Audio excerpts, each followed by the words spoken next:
ስርዓተ ቤተክርስቲያን አለ ከዛ ብንቀበል አሁን ትልቁ ችግር የመጣው የመነኩሴ ደረጃ መዳቢ እኛ ሆነ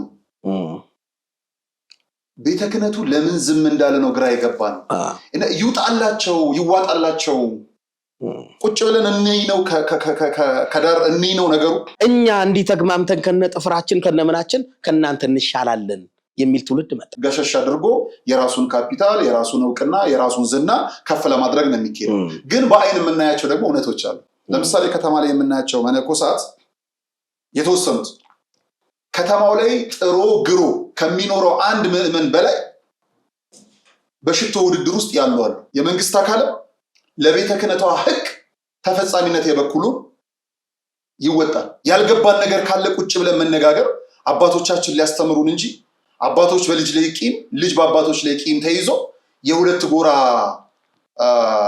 ፍልሚያ ተደርጎ ምዕመናኑን ወክላለሁ የሚል በሶሻል ሚዲያ ላይ ያለን ሰዎች መነኮሳትን ወክላለሁ የሚል እንደዚሁ ዝም ብሎ ኬት እንደመጣ የዛ ግርግርና ግብግብ መቆን መቻል የለበት ማንንም ሰው ወጥቶ አይናገር ከከተማ ውጡልን እናንተ እንዲናችሁ የሚለውን ትተን ቤተክርስቲያን የምትመራበት የራሷ ሆነ መዋቅር አላት በተለይ ደግሞ የቤተክርስቲያን የበላይ ምንለው ቅዱስ ሲኖዶስ ነው የገንዘብ እኮ ማግኛና የላይክ ማድመቂያን ያደረግናቸው አባቶቻችን ይህን ጦርነት እኮ ያውቁትም የዓለም የሉማ ቅዱስ ሲኖዶስ ለመነኮሳት ብቻ ያወጣው ህግ የለም ለካህኑም አለ ፍትሐ ነገሥቱ ለዲያቆኑም አለ ለምዕመኑም አለ መወቀስ ያለበትን በእኛ አእምሮ እንወቅሳለን ይቅርታ መጠየቅ ያለበትን እንጠይቃለን መከበር ያለበትን እናከብራለን እንጂ ከዘመን ጋር አንፈስም የሃይማኖት ጎራ ለማስያዝ ሀገር እንደዚህ አይነት የዘመን መጨረሻ ታሪ ሲያልፍ ልቃች ሚዲያ እዚህ አይነት ሰዎች ገጻቸው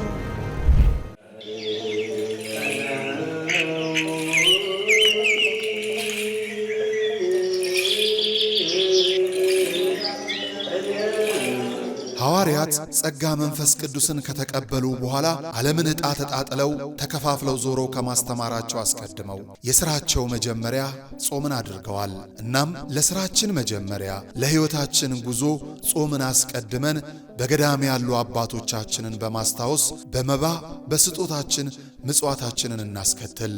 የሞት አንሳ ማር ቅዱስ ሚካኤል አንድነት ገዳም የአባቶቻችንን በዓት ልንጨርስ ጥቂት ቀርቶናልና አግዙን። ጾሙን የበረከት ጾም ያድርግልን። አሜን።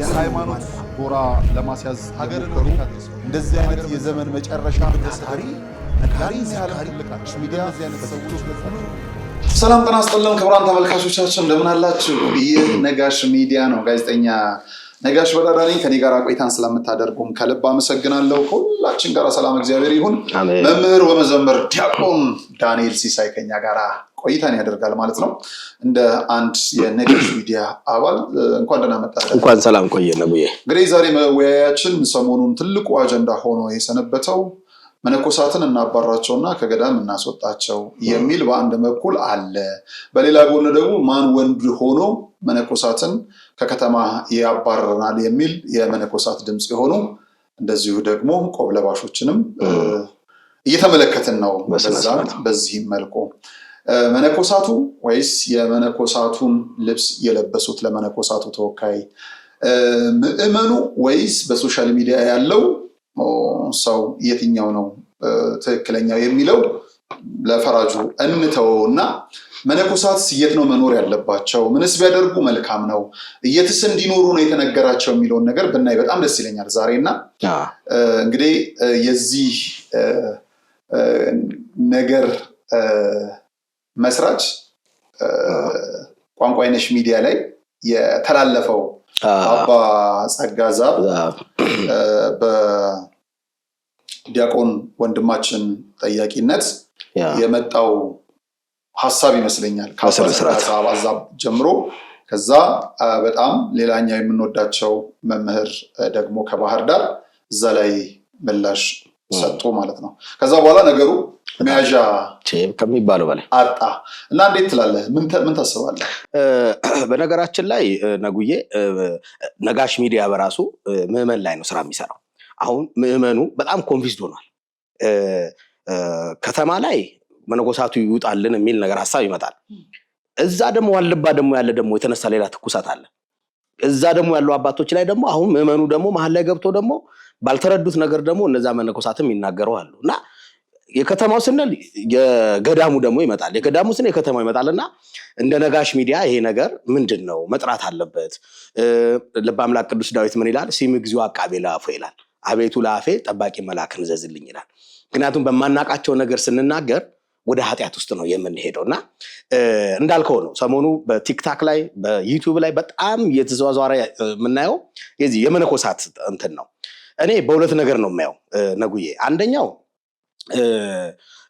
በጣም ቤተክርስቲያንን እየጠቀሙ ያሉ የሚገራርሙ አባቶቻችን መነኮሳት አሉ ከተማ ውስጥ ወደ በኋላ እንመጣበታለን ስም መጥቀስም እንችላለን በዛው ልክ ደግሞ በመጥፎ ስራ ደግሞ የሚሄዱ አሉ እምናቃቸው ደግሞ ብዙ ምዕመናንን ያሰናከሉ ብዙ ምዕመናንን ከክርስትና ያስወጡ በጣም እምናቃቸው አሉ ለምሳሌ አንድ ምናልባት አባት ተዋህዶ የሚባሉ አባት ታውቃቸዋለህ አሁን ፕሮቴስታንት የሆኑ አባት አይታቸዋል እንዲህ እየዘመሩ ራሳቸውን ያሉ እሺ አባ በርገር ይሏቸዋል እንደውም አሁን ቲክታኩ ላይ በቃ ጌታዬ ፈቅዶልኛል ክትፎዬንም ቁርጤንም እየበላው በርገሬን እየበላው እንደልብ የመኖር ያሉ አሁን እኛ አባት እኔ ደብር ነበሩ እኚህ ሰውዬ አባት አይደሉም በዛ በነበሩ ሰዓት በነበር ነው እኚህ ሰውዬ የሚለው እንሂድ አሁን ዓለማዊ ስሙን ስለማላውቀው ነው እንጂ እንዳልከው ቤተክርስቲያን አውግዛ ለይታለች በእድሜ አባት ሊሆን ይችላል በእድሜ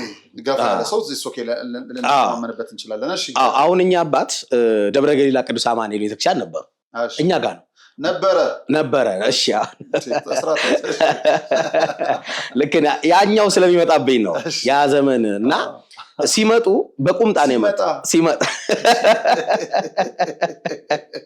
በጣም ከባድ እኮ ነው ልምድ ነውና እና በዛ ሰዓት የሚገርምህ የምንኩስና ህይወታቸው ጥሩ ህይወት ነበር በዛ ዘመን ጎበዝ ቀዳሽ ነበሩ አሁን ብዙ ምዕመን ድንገት መጥቶ ለማደናበር የመጡ አይነት አድርገው ነው የሚያቸው ግን አይደለም በቤተክርስቲያን መዋቅር ውስጥ የነበሩ ሰዓታት የሚቆሙ የሚቀድሱ ነበሩ ግን ለምንድን ነው ወደ ፕሮቴስታንት ሄዱ ካልከኝ በጣም ከባባድ ወንጀሎችን ሰርተው ነው የሚገርም ማለት ነው እና መጨረሻ ላይ ያው ተለዩ አሁን እዛ ቤት እያበዱ ነው አሁን እንደውም ሰሞኑ በሱፍም ጀምረዋል ያው አውልቄ ለቤተክርስቲያን መልሻለሁ ብለዋልና ምን ልፈልጌ ነው ቤተክርስቲያን የመሰረታት ክርስቶስ ኢየሱስ ነው የመሰረታት በደሙ ነው ክርስቶስ ሲመሰረታት 12ቱ ሐዋርያት ደቀ መዛሙርቱን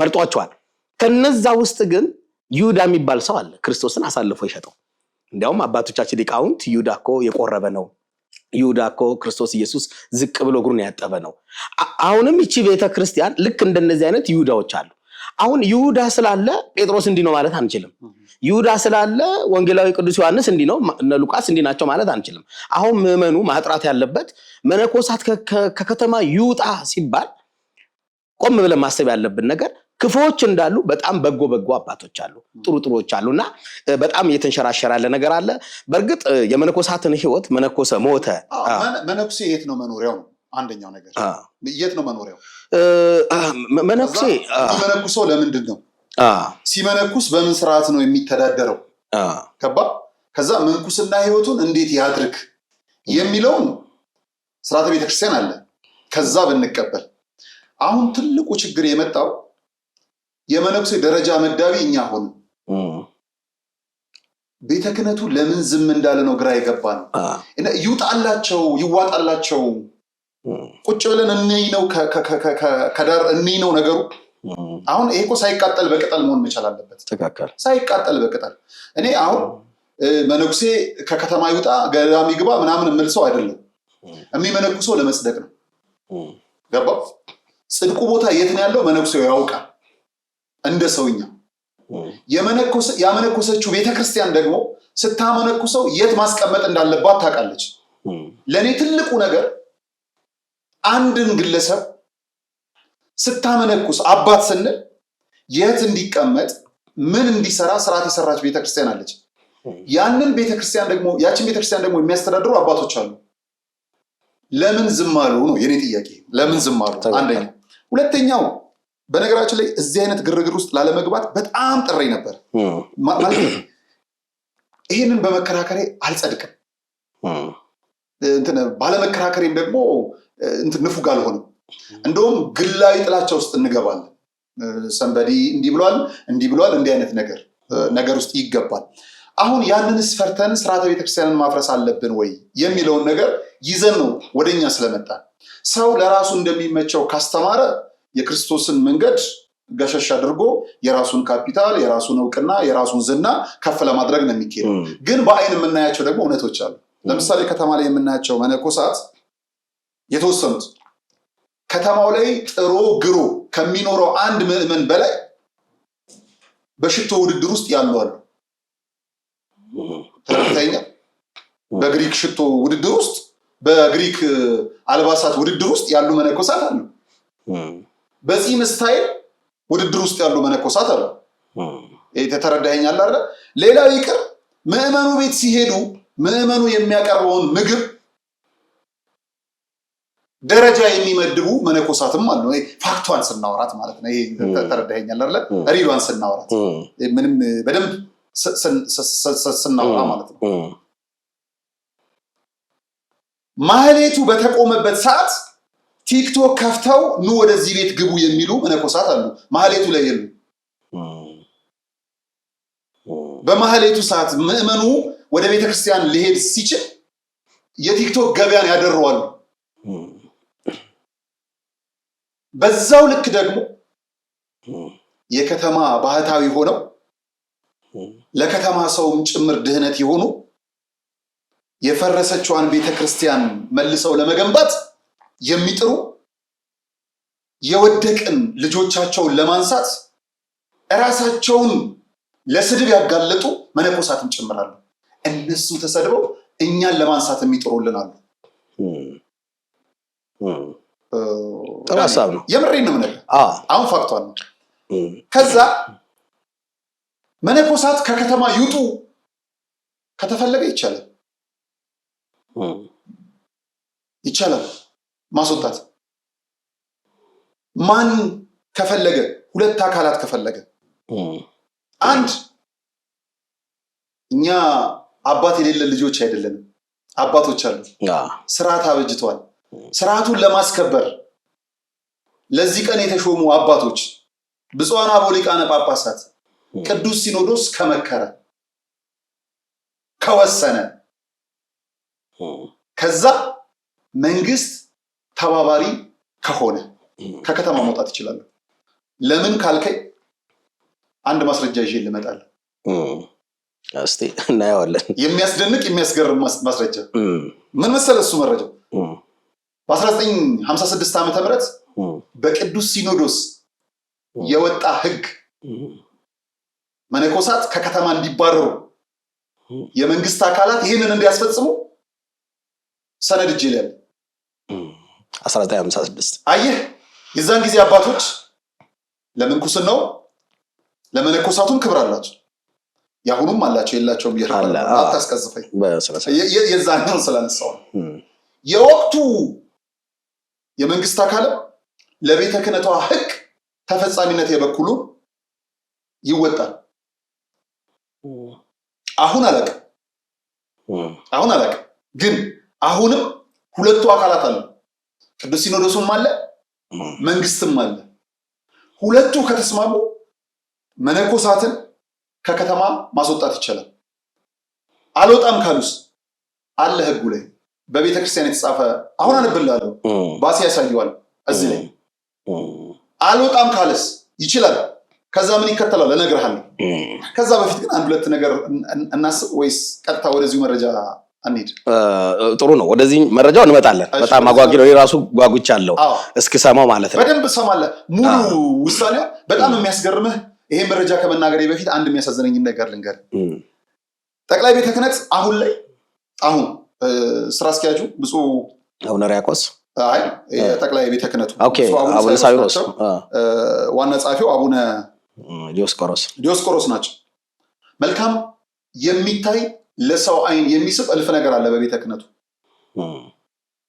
ለልብ የሚቀርብ ለቤተ ክርስቲያን የሚበጀውን ነገር ደግሞ መመርመር ያስፈልጋል። ሆኗል አልሆነም፣ ምዕመናን ስደት ላይ ናቸው ምናምን። አሁን ነገሮችን እየለየን እናምጣ። ስንጠላም በምክንያት ስንወድም በምክንያት መሆን መቻል ስላለበት አሁን ከጠቅላይ ቤተ ክህነት እድሳቷ ጋር ብቻ ነው የምናነሳው እኚህን አባቶች። በሌላ ጉዳይ በጣም እንወቅሳቸዋለን። ምዕመን እየተገደለ ያለበት ጊዜ እንደዚህ ያለ አይመስለኝም። ቤተክርስቲያንም እየጠፋች ያለችበት ጊዜ ጠቅላይ ቤተ ክህነቱ ስትገባ በጣም የሚያማምር ገጽታን ትመለከታለህ። ብፁዓን አበው ሊቃነ ጳጳሳት እንዲያርፉበት ከሚገባ አንዱ እንደሆነ ታየዋለህ። በጣም ላይን የሚያምር ትልልቅ ግንባታዎች ተሰርተዋል። እንትኖች ቢፈቅዱልን ገብቼ ብቀርጸው በጣም ደስ ይለኛል። ግን ከዚህ ፈረሳ ጀርባ የድሮ ህንፃዎች ምናምን ቤተ ክህነት ውስጥ ከፈረሳ ጀርባ መጽሐፍቶች ተወግደዋል። ብዙ መጽሐፍቶች፣ በጣም ብዙ መጽሐፍቶች። እነዛ መጽሐፍቶች ያሳዝኑኛል። ከነዛ መጽሐፍት ውስጥ ነው አንደኛው ይሄ መረጃ የተገኘው። ይኸውልህ ለቤተ ክርስቲያን የሚጠቅሙ መጽሐፍት ወይም ደግሞ ህጎች በቀደሙ አባቶቻችን ወጥተዋልም ታትመዋል። አሁን ደግሞ ሆን ብለው ቤተክርስቲያን እንዳትጠቀም አሁን ያሉ አባቶች ቤተክርስቲያንን እንዳይጠቅሙ የፈለጉ ጥቂት ሰዎች ይመስሉኛል እነዛ መጽሐፎች እያፈኗቸው ነው፣ አይወጧቸው። አሁን የቅዱስ ሲኖዶስ ውሳኔዎች ታትመው ይወጣሉ አይወጡም አላውቅም። ቢወጡስ ተደራሽ ናቸው ለየት አላውቅም። ለማን ነው ተደራሽ የሚሆኑት? መደረስ መቻል አለባቸው። ይሄ መጽሐፍ በኢትዮጵያ ኦርቶዶክስ ተዋሕዶ ቤተክርስቲያን በሰንበት ትምህርት ቤት ማህበራት ማደራጃ ጽሕፈት ቤት በማህበረ ቅዱሳን ቤተ መጻሕፍት ውስጥ ነው ያለው የተገኘው። ገርብ ነው። ይሄንን ዶክመንት ለቤተ ክርስቲያን ተቆርቋሪ የሆኑ አንድ አባት ናቸው ይላኩልኝ። እንዲህ አይነት አባቶች አሉ ይነግሩናል። አሁን ይሄ የተነሳውን ግርግር ከከተማ ጠራርገን ማውጣት እንችላለን። ግርግር ነው ያልኩት፣ አባቶችን አላልኩም፣ መነኮሳትን አላልኩም። ግርግር እኔ ከተማ ውስጥ ቢኖሩ የኔን ህይወት አልኖሩ፣ የኔን እንጀራ አላጣበቡ ምና አይደለም። ግርግሩም ከዛ አይደለም። ይሄ መንፈሳዊ ንግግር ነው መሆን ያለበት በአባትና በልጅ መካከል። የሚያሳዝነኝስ መነኮሳቱ ከከተማ ይውጡ የሚለውን ነገር በደንብ ላውድ አድርገው የሚያሉት የኢትዮጵያ ኦርቶዶክስ ተዋሕዶ ቤተክርስቲያን አማኞች አይደሉም። በጣም የሚያሳዝነኝ እሱ በጣም የሚገርም ነው። የምንመጣበት ሀሳብ ልጆች አባቶቻችንን አባረንም አናቅም፣ ያለ አባትም አያምርብንም። አባቶች ልጆች ባሉበት ቦታ አሉ። ልጆች ራሳቸውን ችለው በሚቆሙበት ቦታ እነሱ ስራ ላይ ናቸው አባቶቻችን። ይሄ ምንም የሚያከራክረን አይደለም። ለዛ ነው እዚህ ክርክር ውስጥ መግባት ያልፈለኩት። ግንስ ከተማ መቆየት አለብን የሚሉትም ከተማ መቆየት የለባችሁም የሚሉትም በግል ጥላቻ ተነሳስተው ሳይሆን በሚያውቁት ልክ ነውና የእውቀታቸውን የሚዳኝ ደግሞ ሊቃውንት ጉባኤ አለን። እንደው ሊቃውንት ጉባኤ ዝምታው ያስደነግጠኛል። ዝም ማለቱ ያስፈራኛል፣ ያሳስበኛል። በፈለግነው ቦታ እንደ ደም ስር ስንወጣ ስንፈራካከስ ነው የሚያዩ። ይቅርታ አድርጉልኝና የኢትዮጵያ ኦርቶዶክስ ተዋሕዶ ቤተክርስቲያን አባቶች አይደሉም እላለሁ አንዳንዴ። ማለቴ ልጆቻቸው ሲጣሉ በሆነ ነገር እኛንን የምንዳኛችሁ፣ እኛ ልንዳኛችሁ ይገባል ለምን አይሉንም እላለሁ። እና ያንን መረጃ ከማንበቤ በፊት አንድ ሁለት ነገር ላምጣና 3 አባቶችን እናነሳለን። ገነን ብለው የወጡት አንዱ አባት ቆሞስ አባ ጸጋ ዛብ ናቸው። የእውነት ለመናገር እሳቸው ሲናገሩ ዝም ብሎ መስማትን ከመመርጥ ሰው አንዱ ነው። ምንም በቃ ምን ልበልህ የመጽሐፍ መምህር ናቸው። ቅዳሴ መምህር ተጠያቂ ናቸው። ቴዎሎጂያውያን ናቸው። ምንም ጥርጥር ምንም። ከዛ ባለፈ ደግሞ የቦሩ ሜዳ መምህር ከባህር ዳር ዩቲዩባቸውን ስማቸውን ባለማወቅ መምህር ሃይማኖት ዘውዱ። እሳቸውም ሲናገሩ ጋላጭ ገዢና ባይን አላቃቸው። ለእኔ አባ ጸጋ ዛብ አባት ናቸው፣ አውቃቸዋለሁ በቅርብ። አሁን ስለ ቤተክርስቲያን ስለምናወራ ነው የምናወራው። ከዛ ባለፈ ደግሞ አባ ሕርያቆስ በአካል አላቃቸውም፣ በቲክቶክ እንደውም አንድ ፎቶ ተለቆባቸዋል ከአንዲት ሴት ጋር እህታቸው ናት። አይተዋል እንግዲህ ምን ያህል ሶሻል ሚዲያው እብድ እንደሆነ። በጣም የሶስቱንም አባቶች ሀሳብ እናነሳለን። ከዛ በፊት ግን ምናልባት የመጽሐፈ መነኮሳትና የቤተክርስቲያን ሕግ መሰረት ያደረጉ ዋና ዋና ፈቃዶችና ድንጋጌዎች በመነኮሳት ላይ የተወሰኑት ናቸው። በነዛ ጉዳይ ላይ ብንነጋገርና መነኮሳትን ከከተማ ማስወጣት የሚለውን ሕግ እነግርሃለሁ። እችላለሁ አይደል? መብት እንደ አንደኛ መነኮሳት ወደ ከተማ የሚወጡበት የገዳሙ አስተዳደር ወይም የአበምኔት ፈቃድና ትእዛዝ አንደኛ ሊወጡ የሚችሉት ያለ ፈቃድ መውጣት ክልክል ነው። ዝርዝሩን እየተወኩ ዋናውን እያልኩ ልሂድልህ። እንግዲህ መነኩሴ ከገዳሙ ማህበር ውጪ በራሱ ፈቃድ ወጥቶ መኖር ወይም መንቀሳቀስ አይችልም። ሌላኛው ለታዘዘበት አገልግሎት ነው። መነኩሴው ከገዳም የሚወጣው በገዳሙ የበላይ ኃላፊ አበምኔት ወይም በቅዱስ ሲኖዶስ ትእዛዝ ለቤተክርስቲያን ተልእኮ ለትምህርት ወይም ለገዳሙ ጉዳይ ሲባል ነው። አሁን አንዳንዶቹን ያው ልጅም ይዘው በከተማ እናያቸዋለን። አንዳንዶቹን ያለው አንዳንዶች። ሁለተኛው ለሃይማኖትና ለቤተክርስቲያን አገልግሎት የሐዋርያ ተልእኮ ፈቃድ ነው። ስብከተ ወንጌልና ማስተማር። ለምሳሌ አባ ገብረ ኪዳንን ማንሳት እንችላለን። ለሐዋርያ ተልእኮ ይወጣሉ፣ ተመልሰው ወደ ወንበራቸው ይመለሳሉ፣ ወደ ገዳም ይመለሳሉ። መጽሐፈ መነኮሳት እንደሚል የንስሐና የሃይማኖት ትምህርት ለመስጠት እንዲሁም ወንጌልን ለማስፋፋት ወደ ከተማ ወይም ወደ ተለያዩ አካባቢዎች እንዲንቀሳቀሱ በቤተክርስቲያን መዋቅር በኩል ፈቃድ ይሰጣቸዋል። ሌላኛው የአስተዳደር ሹመት ነው ዳኒ። ለኤጲስቆጶስነት፣ ለፓትርያርክነት ወይም ለተለያዩ የቤተክርስቲያን ከፍተኛ የአስተዳደር ኃላፊነቶች ሲመረጡ ከገዳም ውጪ በህዝብ መካከል እንዲኖሩ ይፈቀዳል። ለሕክምናና ለጤና እክል። ሌላኛው ደግሞ በሶስተኛ በሽታ መከሰት። አንድ መነኩሴ በገዳም ውስጥ ሊታከም የማይችል ከባድ ህመም ሲገጥመው በገዳሙ አበምኔቶች ፈቃድ ወደ ከተማ ወጥቶ ሕክምና የመከታተልና የመኖር መብት አለው። ነገር ግን ጤንነቱ ሲመለስ ወዲያውኑ ወደ ገዳሙ መመለስ አለበት። ሌላው የብሕትውና የባታውያን ፈቃድ ነው። ለብቻ የመጋደል ጥሪ።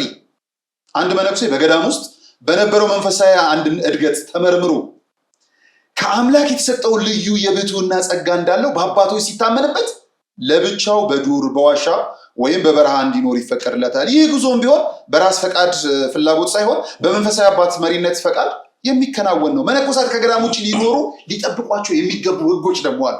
እኚህ ፈቃድ ሲሰጣቸው መነኮሳት በማንኛውም ምክንያት ለአገልግሎትም ቢሆን ከገዳም ውጭ በሚኖሩበት ጊዜ የሚከተሉትን የምንኩስና ህግጋት የመጠበቅ ግዴታ አለባቸው። አንደኛ ከዓለማዊ ግብረ ገብነት መራቅ። ያ ማለት ምንድነው? በከተማ ቢኖሩም በቅንጦት በሀብት ማከማቸትና በዓለማዊ ግብዞች ውስጥ መሳተፍ ግብዣዎች ውስጥ መሳተፍ በፍጹም አይፈቀድላቸውም። የምንኩስና ልብስን ወይም ማስኬማን አለመግፈፍም። የምንኩስና ምልክት የሆኑትን ቀሚስ፣ ቆብና መታጠቂያ ሁልጊዜ መልበስ አለባቸው። ዩኒፎርማቸው ዛሬ በሲቪል ነው ብለው ከዚህ መስቀል ሻጥ የሚያደርጉ አልፎ አልፎ ካህናትም ይታሰብበት ነው። መነኮሳት ብቻ አይደለም። አዎ ኤግዛክትሊ ትክክል። እውነት ነው ነጉዬ። የጸሎትና የጾም ስርዓትን አለማቋረጥ። ከገዳም ውጪ መሆን የጋራ ጸሎትን ቢያስቀርም የግል የባት የክፍል ጸሎትና ጥብቅ ጾምን የመጠበቅ ግዴታ አይሻልም። በጥብቅ ነው አይሻልም ምንኩስና ከሆነ። በአጠቃላይ እንግዲህ እነዚህ ህጎችን ማየት መቻል አለብን። እንግዲህ መጽሐፈ መነኮሳት እንደሚለው ከሆነ ዳኔ ለዓለም መሞት በመሆኑ ከገዳም ውጭ መኖር የሚቻለው ለግል ምቾት ሳይሆን ለቤተክርስቲያን አስፈላጊ በሆነ ጉዳይ በትእዛዝ ብቻ ነው። አሁን በግል ተነሳሽነት ቤተክርስቲያንና ንጽ የሚሉ መነኮሳት እያየ ነው። በግል ገዳም ልካቸዋለች አላካቸውም ሌላ ቆንጆ ሀሳብ ነው። ብዙ ጉዳዮች እየመጡ ያሉበት ነገር አለ። እነዚህ ስህተቶች ከሆኑ ስህተቶች ተብሎ መታለፍ አለባቸው። ለምን? በቤተ ክርስቲያኗ የወጡ በመጽሐፈ መነኮሳትና በሌሎች መጽሐፍ የወጡ ህጎች ናቸው። አሁን እዚህ ላይ ነው መሰረት ማድረግ ያለብን እንጂ መነኮሳትን ስለወደድን ስለጠላን አይደለም። አባ ጸጋ ዛብን ስለወደድን ስለጠላን አይደለም። አዎ ነጉዬ አባ ሕርያቆስን ስለወደድን ስለጠላን አይደለም። እንደዛ አይደለም መኮን መቻል ያለበት። ሁለተኛ ይቅርታ ወደ አንተ ልምጣልህ፣ አንድ ጉዳይ ሊጨርስልህ። እሺ ጨርስና እመጣላለሁ። በእኛ በኢትዮጵያ ኦርቶዶክስ ተዋሕዶ ቤተክርስቲያን ልጅ ያለ አባት መኖር አይችልም። አባት ያለ ልጅ መኖር አይችልም። አባቱን የጠላ ትውልድ ተብሎ መወቀስ መቻል የለብንም። ያልገባን ነገር ካለ ቁጭ ብለን መነጋገር አባቶቻችን ሊያስተምሩን እንጂ አባቶች በልጅ ላይ ቂም፣ ልጅ በአባቶች ላይ ቂም ተይዞ የሁለት ጎራ ፍልሚያ ተደርጎ ምዕመናኑን ወክላለሁ የሚል በሶሻል ሚዲያ ላይ ያለን ሰዎች መነኮሳትን ወክላለሁ የሚል እንደዚሁ ዝም ብሎ ኬት እንደመጣ የዛ ግርግርና ግብግብ መኮን መቻል የለበት። የለበትም። እንደዛ ነው የምታምነው እና ወደ አንተ ልምጣልና ወደዛኛው መረጃ እመጣለሁ። ምን መሰለህ ነጉዬ፣ አሁን ቆንጆ ሐሳብ ነው ያመጣው። ግን አድማጭ ተመልካቾቻችን በደንብ ማወቅ ያለባቸው አንድ ነገር አለ። አሁን ያንተ ያነበብክልን ሕገ ቤተክርስቲያን ነው ወይም ደግሞ ከፍትሐ ነገሥቱ አንጻር የተጻፈ ነው ይሄ ዶክመንት የሚያሳየው።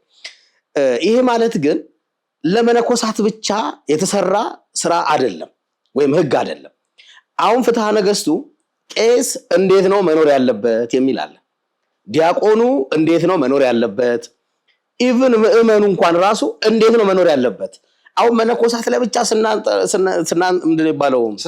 ስናነጣጥር ለቄስ የለውም ማለት አይደለም፣ ወይ ለካህን ለዲያቆን የለውም ማለት አይደለም፣ ለምእመን የለውም ማለት አይደለም። ስለዚህ አድማጭ ተመልካቾቻችን ማየት ያለብን ሁላችንንም የሚዳስ ነው ፍትሐ ነገሥቱ። ይሄ ለአንድ መነኮሳት ነው። ከሰባቱ ምስጢራተ ቤተክርስቲያን አንዱ ምስጢረ ክህነት ነው። ምስጢረ ክህነት ላይ ስትገባ ካህን እንዴት መኖር እንዳለበት ይሄን በሌላ ጊዜ እንመጣበታለን።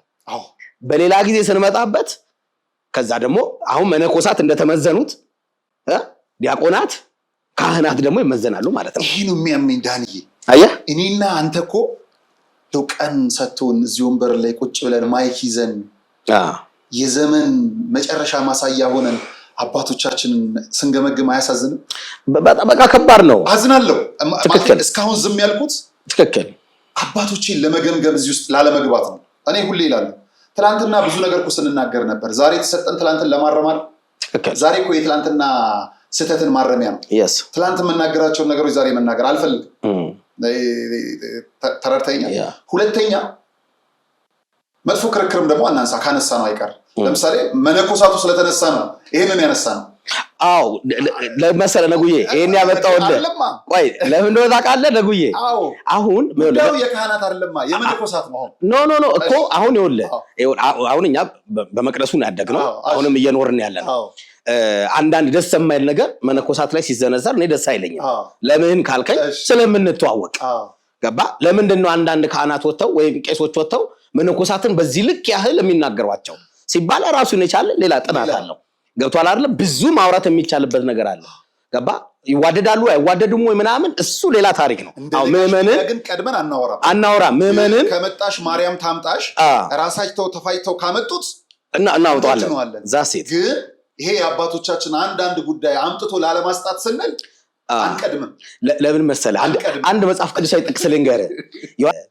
ይሁዳ ጌታችን መድኃኒታችንን ኢየሱስ ክርስቶስን ለመሸጥ ይላል ምቹ ጊዜ ይፈልግ ነበር ይላል። አንዳንድ ሰዎች ምቹ ጊዜ የሚፈልጉ ሰዎች አሉ፣ መነኮሳትን ለማጥቃት ማለት ነው። ተግባባን? ቅድም መታል እነዚህ አባቶች እስኪ እንያቸው። እነዚህ ብቻ እኮ አይደለም፣ ስንት ድንቅ መነኮሳት አባቶች አሉ እኔ የምመሰክርላቸው። ገብቷል? ሲጀመር ደግሞ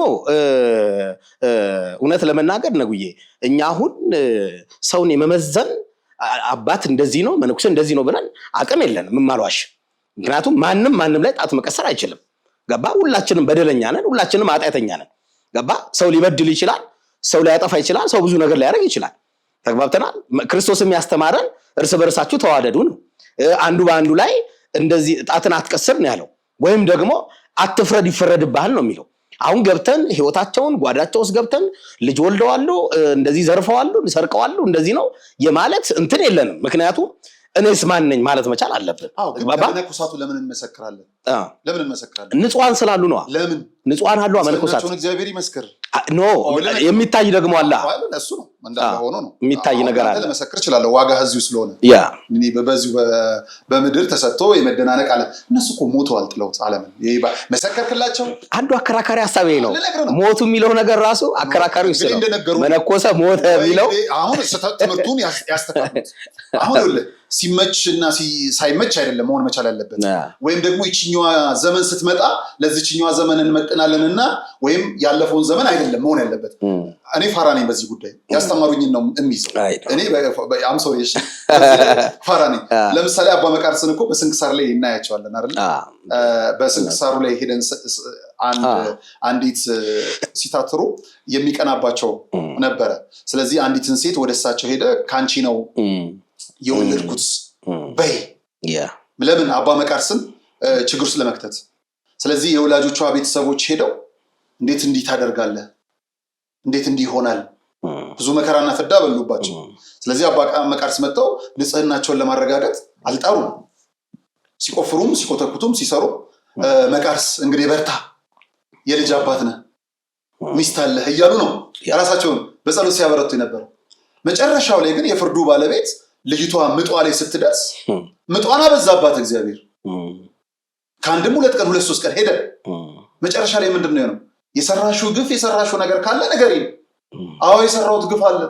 በዛ በንጹህ መነኩሴ ላይ ከሱን የወለድኩት የረገዝኩት ስህተት ነው፣ ከሱ አይደለም ከከሌ ነው ስትል ምጧ ሰላም ታረጋ። ፈራጁ ማን ነበር? እግዚአብሔር ነበር። ስለዚህ መነኮሳት አባቶቻችን እግዚአብሔር ነው የሚፈርድላቸው። እኔ እናንተ ዛሬ ተናገርናችሁ አፋችን ይፈረድብናል። እሱን ነው ማለት ይፈረድብናል። ትክክል። ስለዚህ ስህተት ከሆነ ያንን አምነው ለጸሎት መበርታት ነው እንጂ ለኛ መልስ አይደለም የሚበረታው። ጊዜው ግን ልክ እንዳልኩ እኔ አሁን አማዝነው መነኮሳት አባቶቻችን በቲክቶክ ሳያቸው አልወድም። ለምን አንተ እያሏቸው የሚጠሩ ቀፋፊ ሰዎች አሉ። አባቶቻችን እንዲዋረዱ አልፈልግም፣ እንዲያንሱ አልፈልግም። በነገራችን ላይ እያንዳንዱ ንግግራችን አባቶቻችን እንድናከብር ነው።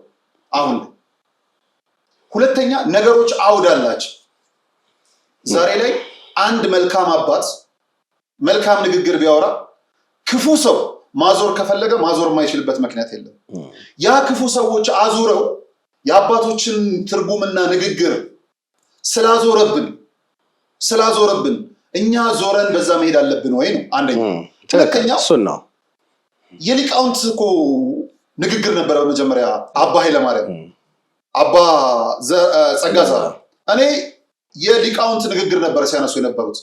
ከነሱ ቁጭ ብለን መማር ሲገባል ሶስተኛ ሁለቱ ለምሳሌ አባ ጸጋዛ ጀመሩ፣ ከዛ የቦሩ ሜዳው መምህር ጀመሩ። ሁለቱ ካነሱ በኋላ ሊቃውንቱ መዳኘት ካለበት ዘመኑን ዋይቶ እኮ በሚዲያ መዳኘት የነበረበት ሊቃውንት ጉባኤ ነበር።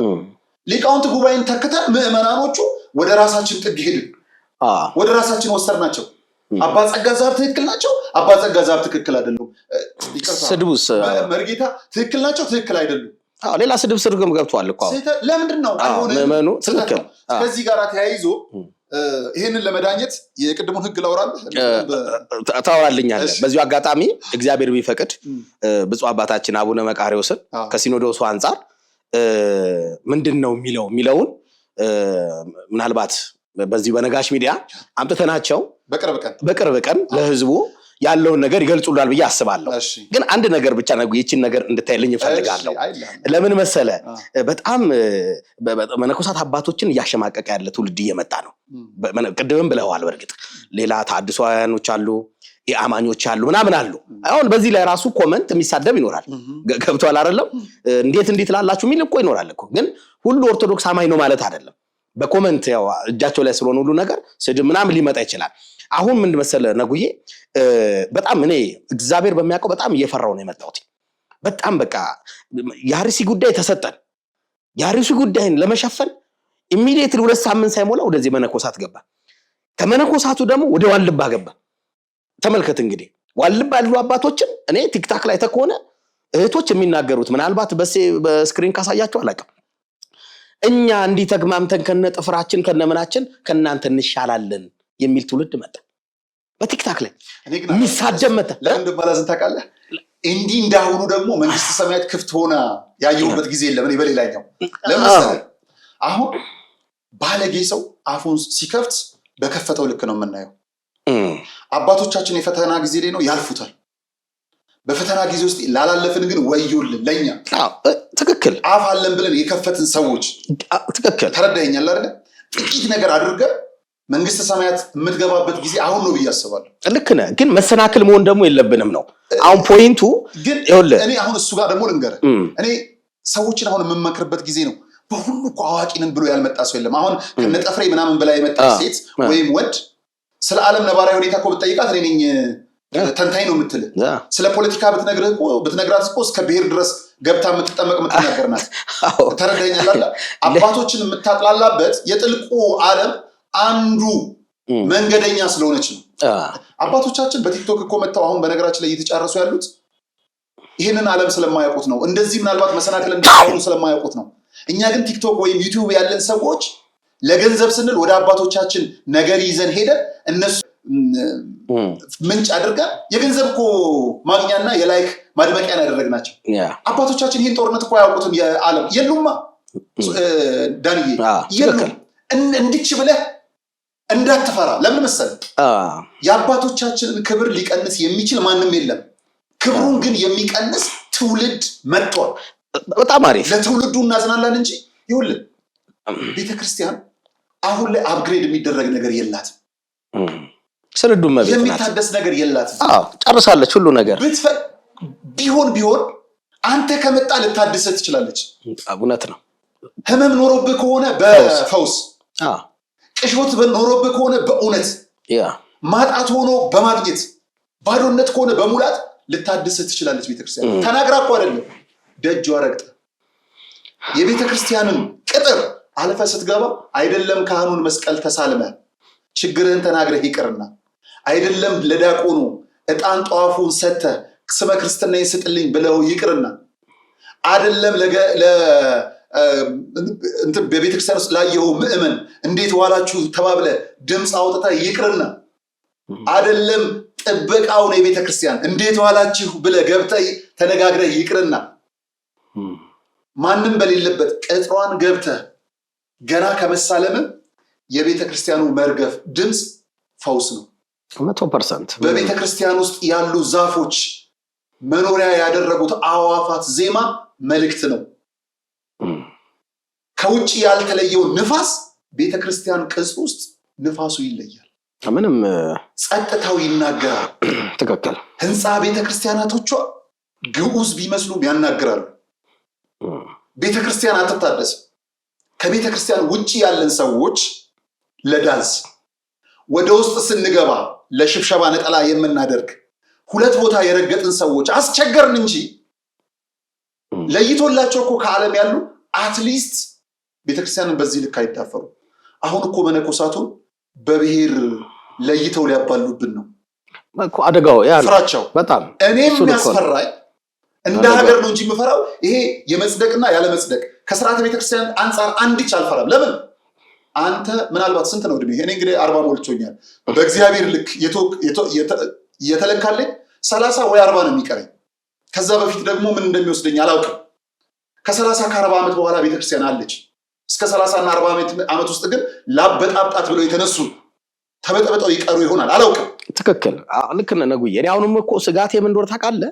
ሶሻል ሚዲያው በጣም አንደኛ ህንፃ ስላሴ የሚባል ነገር አለ። እነዚህ ህንፃ ስላሴ አሁን ለምሳሌ ነጉዬ ይሄን እንዴት ትረዳዋለህ? ለምሳሌ አሁን በሚያስደንቅ ሁኔታ በሰሞኑ በግርግሩ በዋልባው አንዲት ተነስታ ምን አለች? ቤተክርስቲያን ሴቶችን ትጨቁናለች አለ። ይሄን ያለችበት ንግግር ቀጥታ ዋልባ ያሉን አባት ሐሳብ ወስዳ አመጣችና ቁጭ አረገችው። ይቺ ሴት ማናት? ቴንክ ዩ ገብቼ እኔም ለማየት ሞከርኩ። ሳይ እንደ ፌሚኒስት ያለች ሴት ናት። ሴት ትምራ ነው ዓለምን እንደዛ አይነት ነገር ናት። በሌላው አይደለም። አሁን ሴት ያልመራችው ጉዳይ በቤተክርስቲያናችን አለ። የዚህን ቀሽም ምድር ማጣፈጫ እኮ ሴት ናት በቤተክርስቲያናችን 100%። የዓለሙን መድኃኒት የወለደች እኮ ድንግል ማርያም ናት። አሁን ሴት ነኝ ብላ የምታመጣ ጳጳሱን የምትወልድ እኮ ሴት ናት። ንጉሱን የምትወልድ ሴት ናት። በቤተክርስቲያን እኮ ሴት ሚስጥር ናት። ሴት ጓዳም ጭምር ናት። ሴት ክብር እኮ ናት። ስላሴዎች እኮ በሴት ነው የሚጠሩት። ትልቋ ቤተክርስቲያን እኮ በሴት ነው የምትጠራው። በወንድ የተሰየማል። ሴትን የምታከብር ከቤተክርስቲያን ውጭ ያለች እሱን እኮ ነው የሀገሬ ትውልድ አለማወቁ እንጂ ማርች 8 ብሎ የሚያከብረው ግንቦት አንድ ነበረ እኮ የሴቶች ቀን ብሎ ማክበር የነበረበት። እመብርሃንን ይህች ዓለም የዋጣት ሰው ገፍቶ የጣላት ከሀገር ተሰዳ ቤተክርስቲያን ትጨቁናለች የምትል ሴት በዘመኗ ታልፋለች። ለምን ለሷ ትጨነቃለህ? ለሷ መመለስ ላይ እኛ መሮጥ መቻል አለብን። ቤተክርስቲያንን ትጨቁናለች አትጨቁንም የሚባል ክርክር ውስጥ መግባት አለብን። ከወደቁት ጋር መውደቅ አለብን። ያለንበትን ከፍታ ቦታ እኮ ባለማወቃችን ነው ከዝቅታ ውስጥ የምንንከራተተው። የወደቁ ሰዎች በመጡ በለፈለፉ ቁጥር እነሱን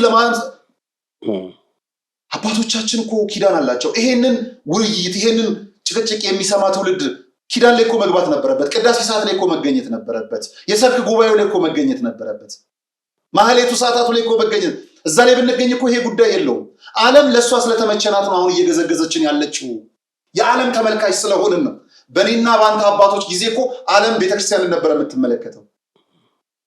ከገዳም ገብታ ዩቲዩበሮችን ገብታ ይዛ ገብታ አባቶችን እንኳን ታበጣብጥን ነበር። የቴሌቪዥን ባለሙያዎች ገብተው በገዳማውያን አባቶቻችን እኮ ይደመሙ ነበር። የልጅነትን የኢቲቪ ትዝታ ተመልከተ። አንድም ሁለትም ይሁን ፕሮግራም በገዳም አባቶቻችን ድንቅ ስራ እኮ ነበር የምንመሰጠው። ቴሌቪዥን ወደ ዩቲዩብ ወደ ገዳም ገብቶ ታሪክ ይዞ ነበር የሚወጣው። ዛሬ ለምንድን ነው ተቀይሮ ዩቲዩበር ካሜራ ይዘን ገዳም ገብተን የአባቶቻችን ሚስጥር ይዘን የምንወጣው? ዓለም ስለተቀየረ ነው። እሱን እኮ ነው የምልህ። ስለዚህ በሚቀየር ዓለም ውስጥ የማትቀየረዋን ቤተክርስቲያን ተጠጋ፣ አለቀ። ይህቺ ሴት ትበል ዋናው የማን ተወካይ ናት? የጥልቁ ዓለም ተወካይ ናት። ትክክል ነህ። እኔ አሁንም ዋናው አድማጭ ተመልካቾቻችን ስትሳሳም ያየናት ናት። ይቺ ልጅ ከሴት ልጅ ጋር ስትሳሳም ከሴት ልጅ ጋር ስትተሻሽኩ ያየናት ልጅ ናት። እግዚአብሔር ፈውሱን ይስጣት፣ ምሕረቱን ይላክላት፣ የአባቶቻችን ጸሎት አይለያት። ትክክል። አሁን ጥሩ እኮ መጣህ እኮ አድማጭ ተመልካቾች እንደዚህ አይነቱን ሰዎች መተው ጥሩ መጣምለ ነው። ቆንጆ መልከታ ነው። ለምን መሰለ ብዙ ምዕመን እንደዚህ አይነቱን ሰዎች ባላወቁት መንገድ እየተከተሏቸው ነው። ስለዚህ አሁን ነገ አንተ ያመጣኸው የሚደንቅ ሐሳብ ነው። ስለዚህ ይሄንን ሐሳብ ነው መራመድ ያለብን መከተል ያለብን ለማለት ነው። ከዚህ አንፃር ነውና አሁን ትወዳለህ ነው እኮ አይደለ መጽሐፉ። ስለዚህ አሁን የኛን ዓለም ሰው አትመክረው። ሁሉ አዋቂ ነው። እኔም ማዝነው ቲክቶክ እንዳያይ አይደለም። ይህ የሚያስፈልገውን ለምን አይወስድም? እኔ እመብርሃን ምስክሬ ናት። አንድ ነገር በነገር ታምናለህ? እመብርሃን ምስክሬ ናት። ሶሻል ሚዲያ ሰው ነኝ አይደል? ማርያምን ነው የምነግርህ። ለሶሻል ሚዲያ ለዚህ ለነጋሽ ሚዲያ የሚጠቅመኝም ብቻ ነው እንጂ ሌላ ነገር አይመለከተኝም። ታምናለህ? እግዚአብሔር ምስክሬ ነው። ፖለቲካ ሁሌ ከፍ ብሎ ወጥቶልኛል። ለዚህ የሚጠቅመኝን ወስዳለሁ።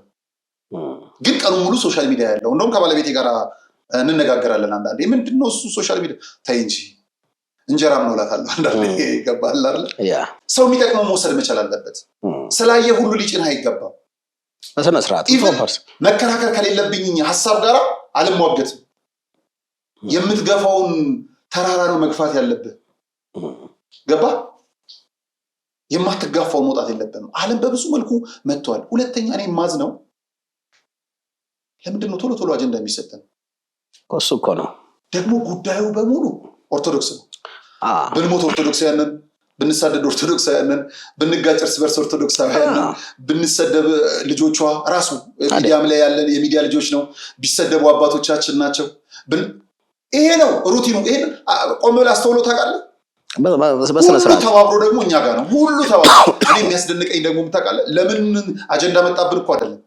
አቤት የኦርቶዶክሳውያን ትከሻ ያስደስተኛል። ጦሩ በዚህ ሲወረወር ትገፋዋለህ፣ እስሩ ሲመጣ ታመልጠዋለህ፣ ሞቱ ሲመጣ ትሄድበታለህ፣ መቃጠሉም ሲመጣ አንተን አትልም። አይገርምም? አትሰንፍም። ይገርመኛል። ይሄ የማያውቀውም ታዋቂ ቤተክርስቲያኑን ተነስቶ ይመታል። ከዛ አማኝ ነኝ የሚለው አክራሪውም ይመጣል። ፖለቲከኛ ነኝ የሚለውም እዚሁ ላይ ይጨፍራል። ዋቴቨር ሁሉ ነገር እዚሁ። ለምን እንደሆነ መርምረው ታውቃለህ?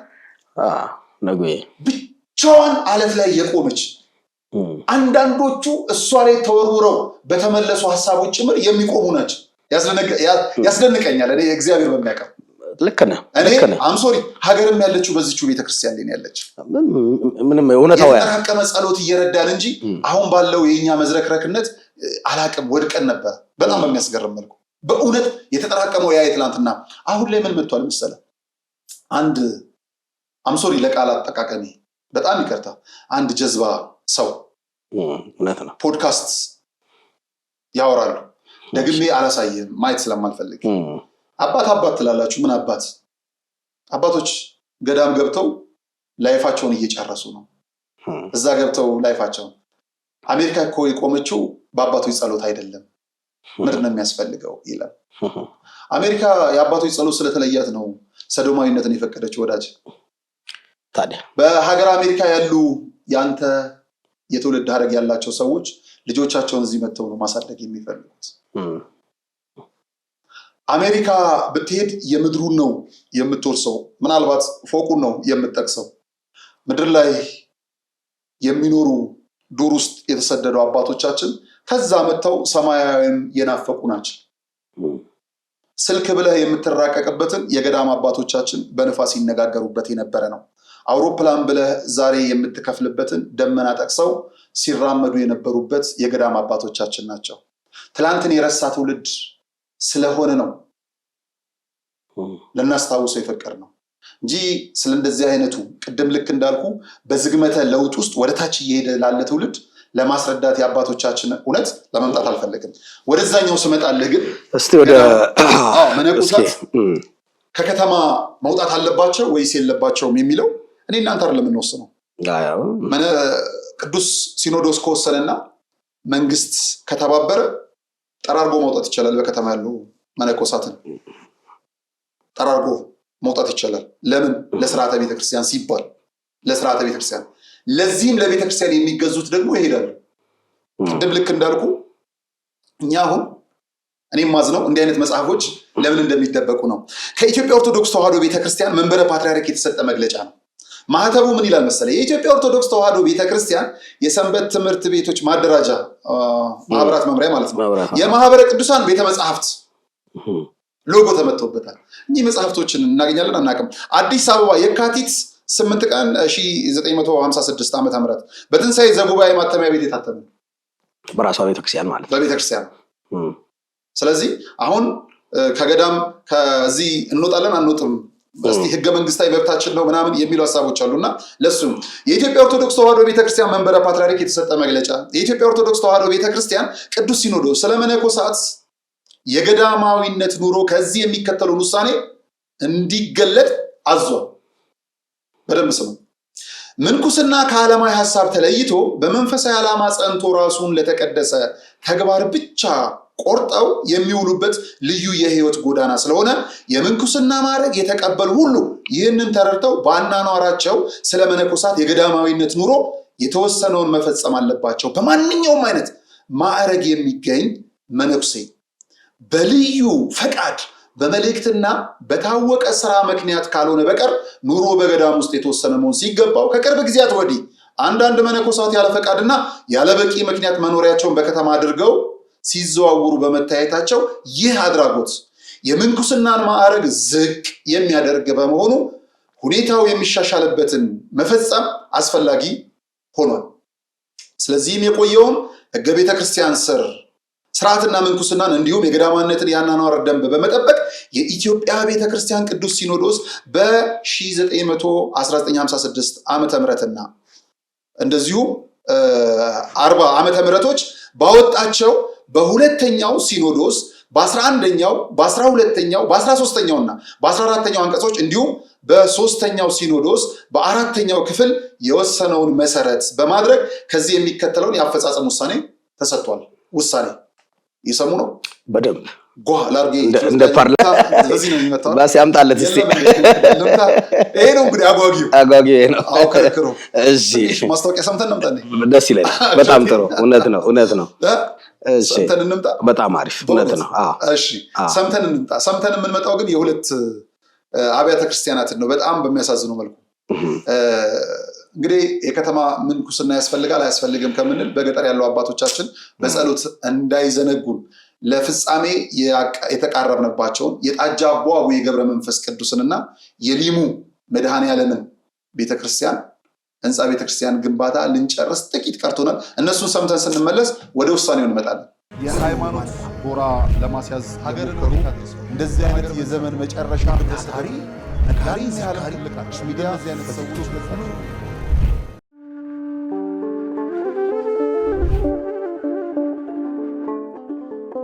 በዘመን ብዛት እርጅና ተጫጭኖት በሰው ማጣት መቅደሱ ለፈረሰው ጣጃ አቦ አቡነ ገብረ መንፈስ ቅዱስ ማን ነው ቀድሞ የሚደርሰው? ምድሩ ለምለም ሀገሩ የጀግና ጦርነት ፈተነው እንጂ የማያውቅ ልመና። ዛሬ ግን አዛውንቶቹ ጉልበት ከርቷቸው ወጣቶቹ ግራ ገብቷቸው የአቡዬ ቤተ መቅደስ ሊፈርስ ተቃርቧልና ስለ አቡዬ ብላችሁ የጻድቁን ቤተ መቅደስ እንገንባ።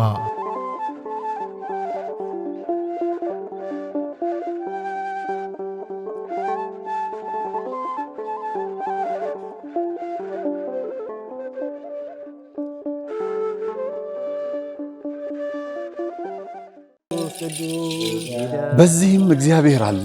አይገርምም? ሁሉ የሱ ስፍራ ነው። አሁን የምንገኘው በጅማ ሀገረ ስብከት ጎማ ወረዳ ሊሙ ደብረ ሰላም መድኃኔዓለም ነው። መምህር አድነው ያፈረሱት ቤተክርስቲያን ለአገልግሎት ቢመጡ አገልግሎቱን የሚመጥን አይደለም ህንጻ ቤተክርስቲያኑ። መድኃኔዓለም በዚህ አይከብርምና ለርሱ የሚገባውን ክብር ሰጥተን ቤተክርስቲያኑን እናንጽና ግድ የለም የነበረውን እናፍረሳሉ። ማንን በማመን? መድኃኔዓለምን። ከዛስ የተዋህዶ ልጆችን በመተማመን በጣም ስቅቅ የሚያደርገን ቅድም እንደተባለኛ ደሳሳም ይሁን ምን በሞቀ ቤታችን እናድራለን። እናታችን አባታችን ውጭ በብርድ እያደሩ ነው። እነዚህ ቤተክርስቲያን ስቅቅ የሚያደርገን እንሰራለን ብለን አፈረስን። ቅድም አባቶች በሰጡት ይዞት የነበረ የተሰራ መሬት በአይጥ በምስጥ በምናምን ፈራረሰ፣ ወደቀ። የተሻለ እናደርጋለን ስንል ያው የአቅም ውስንነት የዚህ ያለው የኑሮ ውድነት ስላገደን አሁንም እኛ በጣም ውስጣችን የሚበላን አሁን በጣም አቅማችን በማነሱ እገዛ እንፈልጋለን። ጊዜው 1969 ነው። የሚባርከን ታቦት ያስፈልጋል ብለው በክርስትና የበረቱ የተዋህዶ ልጆች ህብረት ፈጥረው የሊሙ ሻይ ደብረ ሰላም መድኃኔዓለም ቤተክርስቲያንን ተከሉ። እነሆ በአገልግሎት ብዛት መሰረቱ ፈርሶ ጉልላቱ እንዲህ ወድቋል። ውሃ መሰረታዊ ነገር ነው። የአብነት ትምህርት ደግሞ ለቤተክርስቲያን መሰረታዊ ነገር ነው። ትክክል ነውና አሁን እነዚህ ልጆች እስካሁንም የተማሩትም አሁንም ያሉትን የሚያድሩበት የምታዩት ነው። መቃብር ቤት ነው የሚያድሩት። ያው አወራ ነው ገብታችሁ ብታዩት ምንም ጥርጥር የለውም። ይሄንን አወራ ነው። እዚያ ነው የሚማሩት። የሚያድሩበት አፈር ነው። ቢያንስ እንኳን መጠለያ አሁን ማታ ማታ እንደምታዩት በዚህ ዝናብ ይመጣል፣ ውሽንፍር ነው የሚመታቸው። ቁጭ ብሎ የሚማሩበትን ትምህርት ቤት ቢሰራ እጅግ የተሻለ ነገር ነው። የተዋህዶ ልጆች በውጪም በውስጥም ያላችሁ ይህ ደብር ታላቅ የበረከት ስፍራ ነው። እመኑኝ፣ የሰራችሁት ይባረካል፣ የጠየቃችሁት ይመለሳል። የቦታው ተአምር በሰው ልጆች እጅ ሥራ አጥር የለውም። ባለቤቱ ግን በተፈጥሮ ጫካ ዙሪያውን አጥሮ ቤቱን ይጠብቃል። ቤቱ ደግሞ ፈርሶ የኛን በረከት ይጠባበቃል። የለመነው እንዲመለስ የጠፋብን እንዲገኝ የመድኃኔዓለምን ለመድኃኔዓለም እንስጥ። የሃይማኖት ጎራ ለማስያዝ ሀገር ከሩ እንደዚህ አይነት የዘመን መጨረሻ ነካሪ ሚዲያ ተመልሰን ተገናኝተናል። ክቡራን ተመልካቾቻችን እንግዲህ እነዚህን ቤተክርስቲያኖች ማገዝ እንዴት መታደል ነው። አቅሙ ያላችሁ የፈቀዳችሁ በስር ባለው አካውንት እንግዲህ በመጠቀም ገዳም አባቶቻችንን አግዟቸው። ወደ ውሳኔው እንሂድ። ውሳኔ አንደኛ፣ ሕገ ምንኩስናን የተቀበሉ ሁሉ ገዳማውያን ሊሆኑ ስለሚገባ በቂ ማስረጃ ባለው መልእክት ወይም መደበኛ በሆነ በተፈቀደ ስራ ካልሆነ በቀር በግል ፍላጎት ብቻ በከተማና ከገዳም ውጪ በሆነ ስራ የሚገኝ መነኩሴ ቢኖር ይህ መግለጫ ከወጣበት ቀን ጀምሮ እስከ 1 ወር ድረስ ወደ ገዳም ወይም ወደሚፈለግበት ገዳም እየተመለሰ እንዲገባ ተወስኗል። ወደ ከተማ መኖር አይቻልም። ገና ይመጣል። ገና በጣም አስገራሚው ሕግ ነው። ስለዚህ እንዲህ አይነት ጠንካራ በቅዱስ ሲኖዶስ ውስጥ የሚገኙ አባቶቻችን ኖረው ሕግ ካወጡ በ1 ወር ውስጥ መመለስ ይቻላል። ለቀጥል ሁለተኛውን ሕግ ሊድላር ምን ቀጥል። ጥሩ ነው። በደንብ እየሰማው ነው።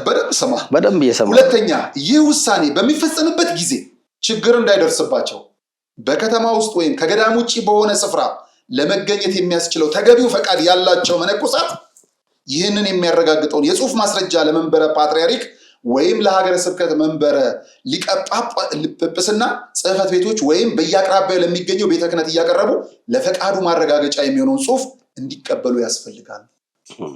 በጨው ደንደስ በርበሬ ተወደሰ ወይም ደግሞ ምንድነው ከኑግ የተገኘ ሰሊጥ አብረ ተወቀጠ እንዳይሆን ለገዳም ተልኮ ለመንፈሳዊ አገልግሎት የመጡ አባቶች ጠራርገው እንዳይወጡ ለዚህ ፈቃድ እንዳላቸው አሳውቀው እነሱ ይቆዩና እነከሌ ሌሎቹ ማለት ነው እንዲገቡ ይደረጋል ማለት ነው። እንዲገቡ ይደረጋል። ሶስተኛ ማንኛውም ስርዓተ ምንኩስናን የተቀበለ መነኩሴ ከገዳም ወጥቶ በከተማ ወይም በሌላ ስፍራ ለመገኘት የሚያስፈልግበት ምክንያት ቢገጥመው መንበረ ፓትርያርኩ ወይም የሀገረ ስብከቱ ሊቀ ጳጳስ የሚያውቀውንና የሚስማማበትን ፈቃድ ከገዳሙ መምህር በደንበኛ ጽሑፍ ማግኘትና ይህንኑ ይዞ ሲጠየቅ ማሳየት ግዴታ ነው። ኮምፒውተር በሌለበት ዘመን በደንበኛ ጽሑፍ። ለቀጥል አራተኛው ማንኛውም መነኩሴ ከላይ በሶስተኛው ተራ ቁጥር በተመለከተው መሰረት ተገቢ ፈቃድ ሊያገኝ የሚችለው ለመልእክትና ለመደበኛ የታወቀ ስራ ጉዳይ ብቻ ስለሆነ በማናቸውም አይነት ምክንያት በከተማ ወይም ከገዳም ውጪ በሆነ ስፍራ ያለ ፈቃድ እንዳይገኝ በጥብቅ ተከልክሏል። ወሳኙ አጀንዳ ላይ ልምጣለን። አምስተኛ ግሩም ነው። በዚህ ውሳኔ መሰረት ላይፈጽም የሚገኝ መነኩሴ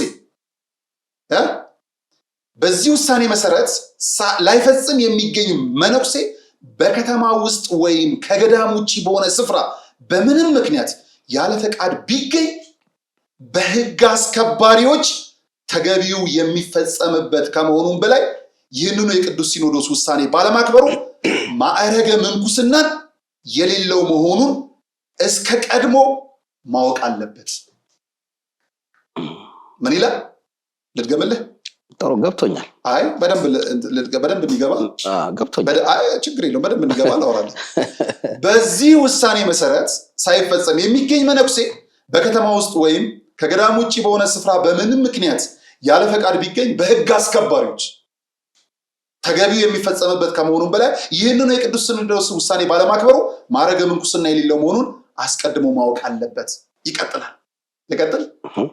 ይህንኑ የቅዱስ ሲኖዶስ የአፈጻጸም ውሳኔ ተከታትለው እንዲያስከብሩና እንዲያስፈጽሙ ጉዳዩ የሚመለከታቸው ባለስልጣኖች ሁሉ እንዲያውቁትና ትዕዛዝ እንዲደርሳቸው ተደርጓል። አንድ ልድገምልህ። ይህንኑ የቅዱስ ሲኖዶስ የአፈጻጸም ውሳኔ ተከታትለው እንዲያከብሩና እንዲያስከብሩ ጉዳዩ የሚመለከታቸው ባለስልጣናት ሁሉ እንዲያውቁትና ትእዛዛት እንዲደርሳቸው ተደርጓል። ይህ ውሳኔ የተሰጠው ማዕረገ ምንኩስና እንዲጠበቅ፣ የገዳማዊነት ኑሮ በታወቀ ስርዓት ተከብሮ እንዲኖር፣ ይልቁንም መነኮሳት በተቀበሉት መንፈሳዊ ማዕረግ የሚፈለግባቸውን መልካም አገልግሎት በትክክል ለማበርከት እንዲችሉ ለማድረግ መሆኑን ህዝበ ክርስቲያን ሁሉ እንዲያውቀው እናሳስባለን። የኢትዮጵያ ኦርቶዶክስ ተዋሕዶ ቤተክርስቲያን የሰንበት ትምህርት ቤቶች ማደራጃ መምሪያ የማህበረ ቅዱሳን ቤተ መጻሕፍት ይታያል እዚህ። ትክክል 1956 እነዚህ ውሳኔዎች አሁን ባለው ቤተ ክህነቱ ህዝብ እንዲያውቃቸው አይፈልግም። ተረዳኸኝ? እንዲያውቃቸው አይፈልግም። አሁን ስለ ህግ እናውራ ማለት ነው። ማንም መጥቶ አያስወጣንም ከከተማ ወይም ደግሞ እስኪያስወጣን እናያለን ቢባል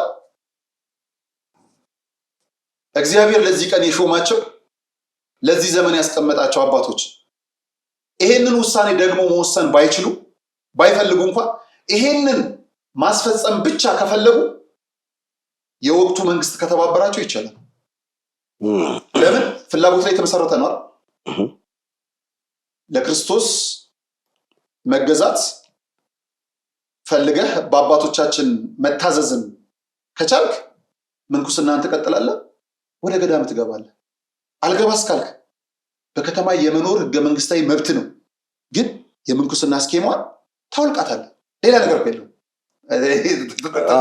ትክክል። በቃ ታወልቃለህ። ከዛ ሲቪል ሆነ ስትፈልግ በከረባት ስትፈልግ በቲሸርት ስትፈልግ በቦዲ ስፖርት ቤትም እያነሳ ሰውነትን እያሳየ ማማለል የምትፈልገውንም እያማለክ መብላት እየፈለግከውንም እንደ በርገርህንም ምድንም ያለ ጾም መኖር ይቻላል። እሱ የፈቃድ ጉዳይ ነው። ተረዳኸኝ? ግን ቤተክርስቲያን ይሄን ያህል ፓወር አላት። አባቶች ከፈለጉ እኔ እናንተ ግን መነኮሳት ውጡ ብለን ማባረር ሞራል የለንም።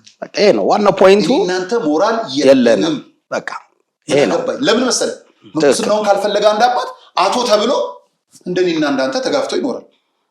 ምንኩስናውን ከፈለገ ለአባቶች ከታዘዘ አባ ተብሎ ዝቅ ብለን ከእግረ መስቀላቸው ተሳልመን እንኖራለን። በስነ ስርዓት ይሄ ሁሉ ምንድነው? ባለቤቱን ካልናቁ አጥሮ ያነቀነቀ ባለቤት የተባሉት አባቶቻችን አውቆ የተኛ ስለሆኑብን እንጂ ሶሻል ሚዲያ ላይ ወጥቶ የምንከራከርበት ያልተሰራለት ህግ ይመስል የምንጠበብበት አይደለም። አንድ ነገር ልንገር፣ እኔ እኮ ይቺ ቤተክርስቲያን ደስ ከምትለኝ እንደው ወሬኛ ሆንኳል። ጥሩ ነው እንዴ? ከህመም መልስ ነው የመጣሁትና በቃ የማውራ ይቺ ቤተክርስቲያን የምታስደስተኝ ልንገር። እኛን የሚፎካከሩ ሌሎቹ እነ እከሌ ማለት ነው ወይም እኛን የሚያጥላሉ እነዛኛዎቹ ገብቷል የሆኑ ሰዎች ማለት ነው። ተረድታቸው አሉ። በጣም ጥሩ እና ለውሳነ ሴታ ለከሌ ማለት ነው። አይ ነው እና በራሳቸው ቤተ እምነት ተገናኙ እንበል አላቸው። ያው መንግስት ስለሰጠና ጸሎት የሚጀምሩት ስንት ሰዓት ነው? አንዱ ከ3 ሰዓት እስከ 6 ሰዓት፣ አንዱ ማታ ከ10 ሰዓት ምናምን፣ አንዱ ቅዳሜ እሁድ ሰኞ ምናምን። ግን አንድ ቤተ እምነት ውስጥ ናቸው። እንደ አዳራሹ ይለያያል ማለት ነው። እንደ አዳራሹ ከፋች ይለያያል አይደለም? ትክክል። እሺ፣ ሁለተኛ የአንድ አባል ሌላ ቦታ ቢሄድ ይጥመዋል አይጥመውም? ወይ ዝላ ያለ ወይ እርግጫ አለ ወይ ጩኸት አለ ወይ ምናምን አይሄድም። አይበለውና ያው እኔ ስለማልሄድ ነው እንጂ እንደው ቢሄድ ለኔ ለምን ይላንተ ለምን ለኔ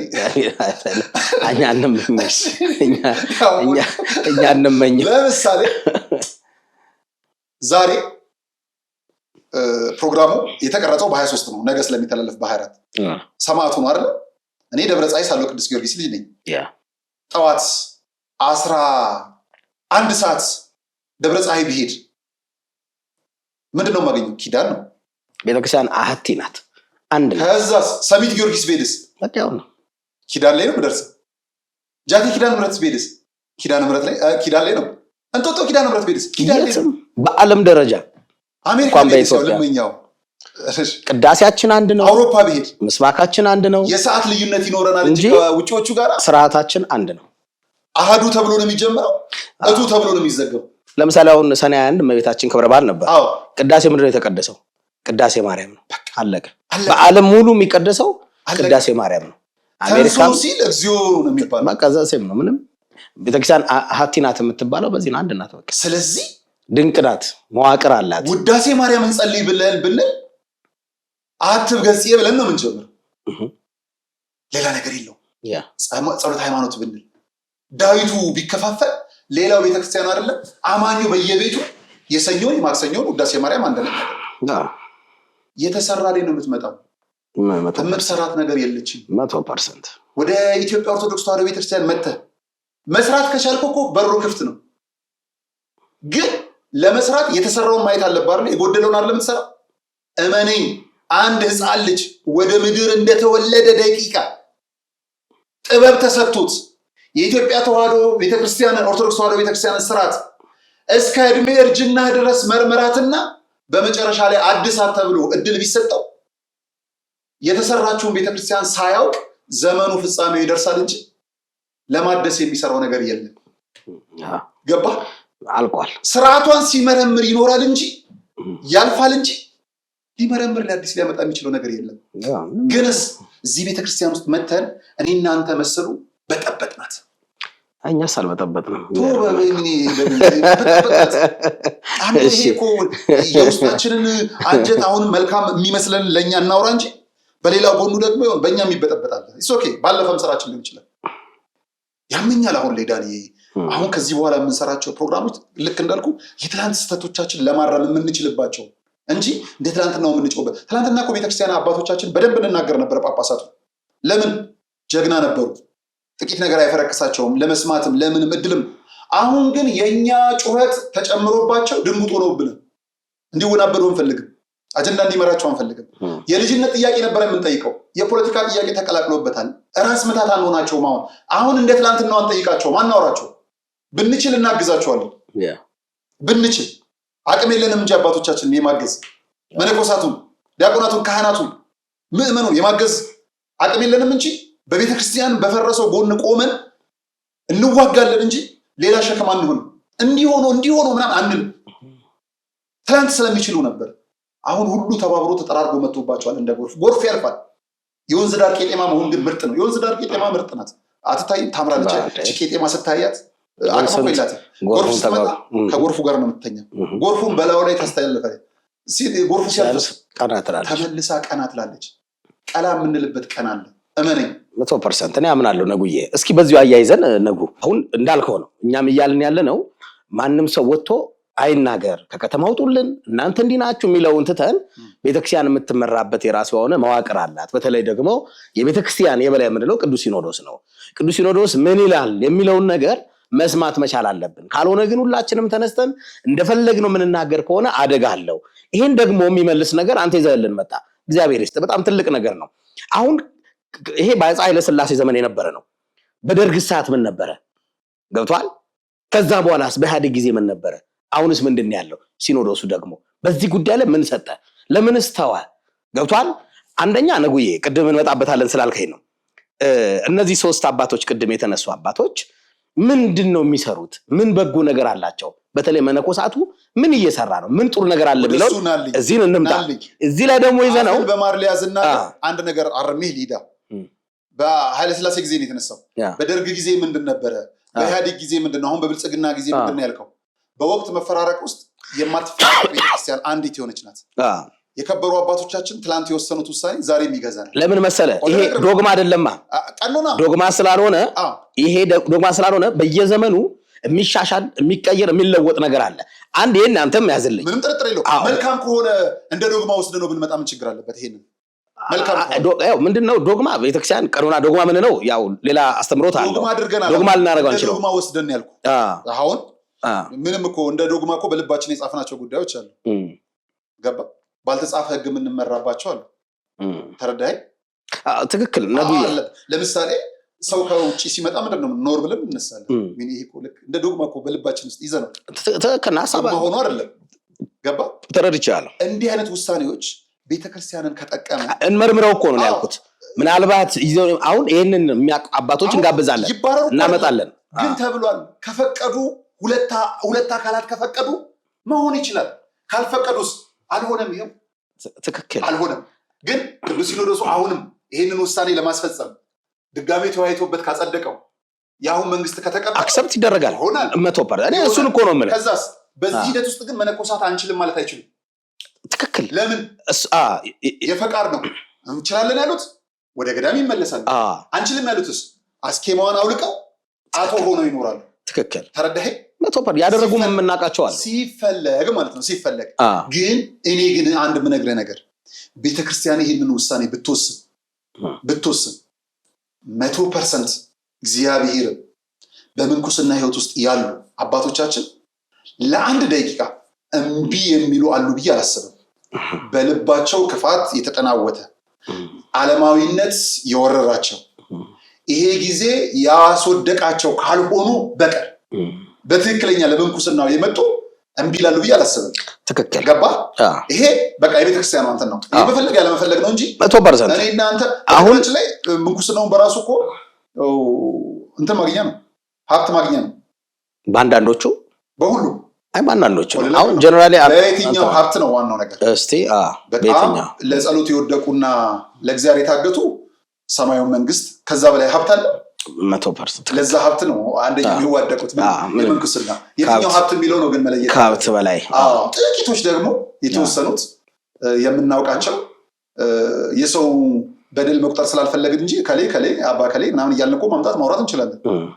ግን እኔ ከሌ ከሚባሉት ውስጥ እኛም አንዱ ነን። እኛ ኃጢአታችን ተደብቆልን ያለ ነው። ተሸፍኖልን እኛ ኃጢአት ተሸፍኖ እያለ ይሄ ነው ቀደም የሰው ኃጢአት መቁጠር የለብንም ነው። ይሄ እሱን ነው እኔም እያልኩ ያለሁት ነብይ። አሁንም ቅዱስ ሲኖዶስን እንጠብቅ። ግን አድማጭ ተመልካቾቻችን ይሄን ማወቅ ያለባቸው ቅዱስ ሲኖዶስ ለመነኮሳት ብቻ ያወጣው ህግ የለም። ለካህኑም አለ ፍትሐ ነገሥቱ፣ ለዲያቆኑም አለ፣ ለምዕመኑም አለ። ምዕመኑ እንደ ምዕመኑነቱ እንዴት መኖር አለበት? ዲያቆኑ እንዴት ነው መኖር ያለበት? ካህኑ እንዴት ነው መኖር ያለበት? መነኮሳት ኢቭን ጳጳሳት ጭምር እንዴት ነው የሚኖሩት? መነኮሳት ላይ ብቻ እንዳናነጣጠር። ምናልባት አንዳንዴ አሁን እየተንሸራሸረ ያለው ነገር የመነኮሳት ነገር ላይ ብቻ ትኩረት ማድረግ የለብንም። ለምን ክፍል ሁለት አንቀጥልም? ይሄንን አሁን አንተ ጨርስና ጥሩ በጎና በጎ ባልሆነ መንገድ የሚሄዱ መነኮሳት ብለን ለምን ቪዲዮዎቻችሁን ይዘን አንመጣም?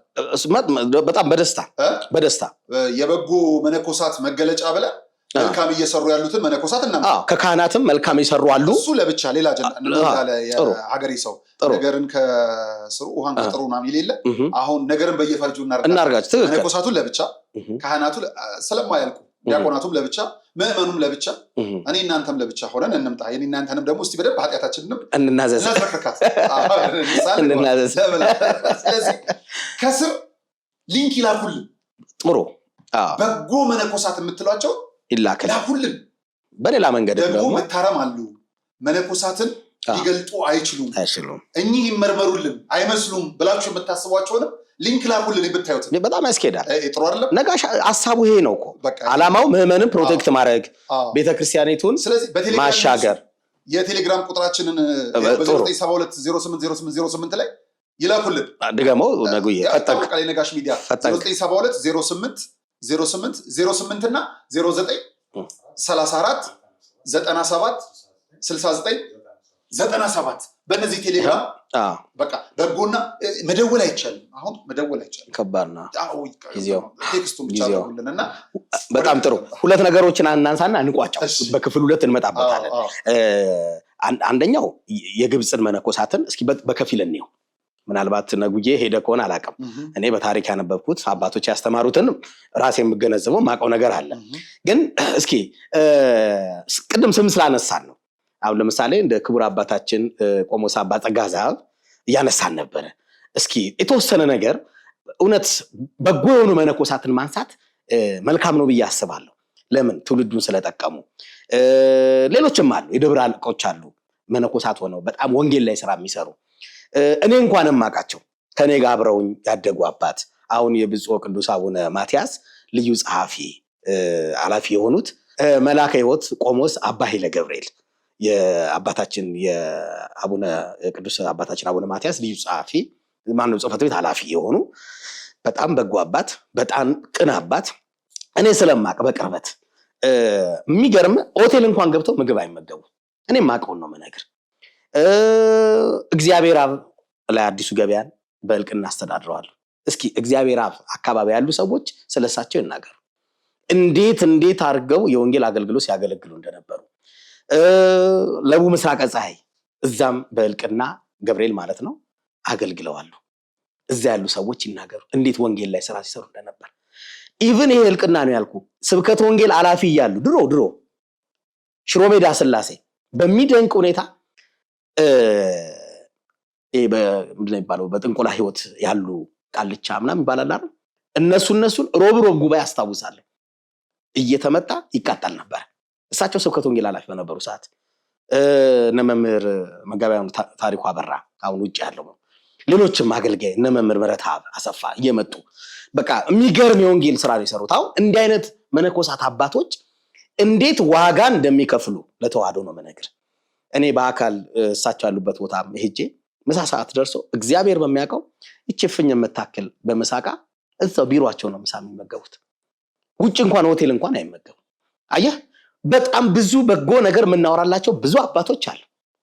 እንደ ቦሌ መድኃኔዓለም አስተዳዳሪ አባ ናትናኤል የወንጌል አርበኛው ነው፣ ወንጌል ላይ ስራ የሚሰሩ የሚገራርሙ አባት እና አባ ጸጋ ዘአብም በዚህ ልክ ነው የማያቸው ልፈልጌ ነው።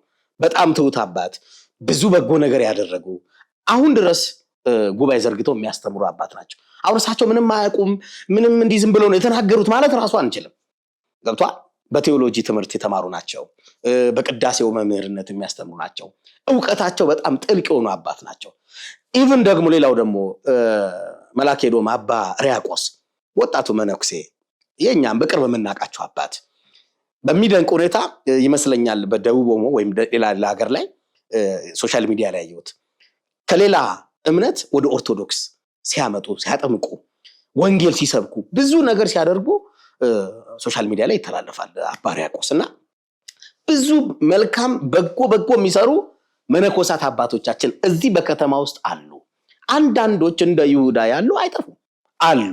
ስለዚህ እነዚህን አባቶቻችንን በተቻለ አቅም ስነ ልቦና ሳንነካ ለወንጌል የሚፋጠሩትን ሩጫቸውን ሳናደናቅፍ በጎ ስራቸው ላይ ትኩረት ብናደርግና እንደው ምስጋናን ብናቀርብላቸው መልካም ነው ብያ ስለማቃቸው ማለት ነው። ምን መሰለህ እኛ የተዋህዶ ልጆች አባት ሆነው ክፉ ይሆኑ የሉንም። ሁሉም አባቶች ቅን ናቸው። እኔ አንድ የማልወደው የአባቶች ሙገሳ እንዳለ የወንጌል ገበሬ እና አባት የሆኑት እኮ ወንጌል ለመዝራት ነው። ተረዳኸኛል አይደለ? የሰላም አባት እና ጸብ ሊዘሩ አልመጡም። አባት ሰው እንደውም ከግለሰብ ሀገርንም ወደ ሰላም ለመመለስ ታላቁ አባት ከማን ጋር ተወዳድረው ታላቅ ያለው ከማን ጋር? ታላቅ እግዚአብሔር ነው። ከእግዚአብሔር ጋር አወዳድረው ከነሱ በፊት ከነበሩ አባቶች አወዳድረው ምናምን ተገቢ ነገሮች ይምጡ። አውዱ እንበላቸው እንያቸው። ሁለተኛ ዳንኤል አሁን ንግስ ላይ ከምፈራቸው አንዱ ነገሮች ንግስ ሳያልቅ አውደ ምህረቱን ንቀው ራሳቸውን በእንትን የሚደበድቡ መነኮሳትም እናያለን። በጅራፍ የሚገርፉ መነኮሳትን የሚላሉ ባህታይንም ይላሉ። ሁለቱ ተቀላቅለዋል። ከዛ ደግሞ ከከታም ዞሮብናል እንለየ ሁሉን በየፈርጁ በቻልነው መጠን በቅንነት እንሄዳለን። እግዚአብሔር ከፈቀደ አባ ጸጋ ዛብን ቤታቸው ናቸው ይዘናቸው እንመጣለን። በጣም ጥሩ። ልክ ነው። ሲዋርኩንም የነበሩ አባት ስለሆኑ የራሳቸው ቤት ነው እንጠራቸዋለን። አባ ሕርያቆስም ይለምዱታል። ምንም ችግር የለውም ይመጣሉ። አባ ሕርያቆስም መልአከ ሄዶም አባ ሕርያቆስ ይመጣሉ። ሐሳብ ሼር እናደርጋለን። ይመጣሉ። አባ ጌትነት ማን መጋቢ ሃይማኖት ማን ነው? ይሄ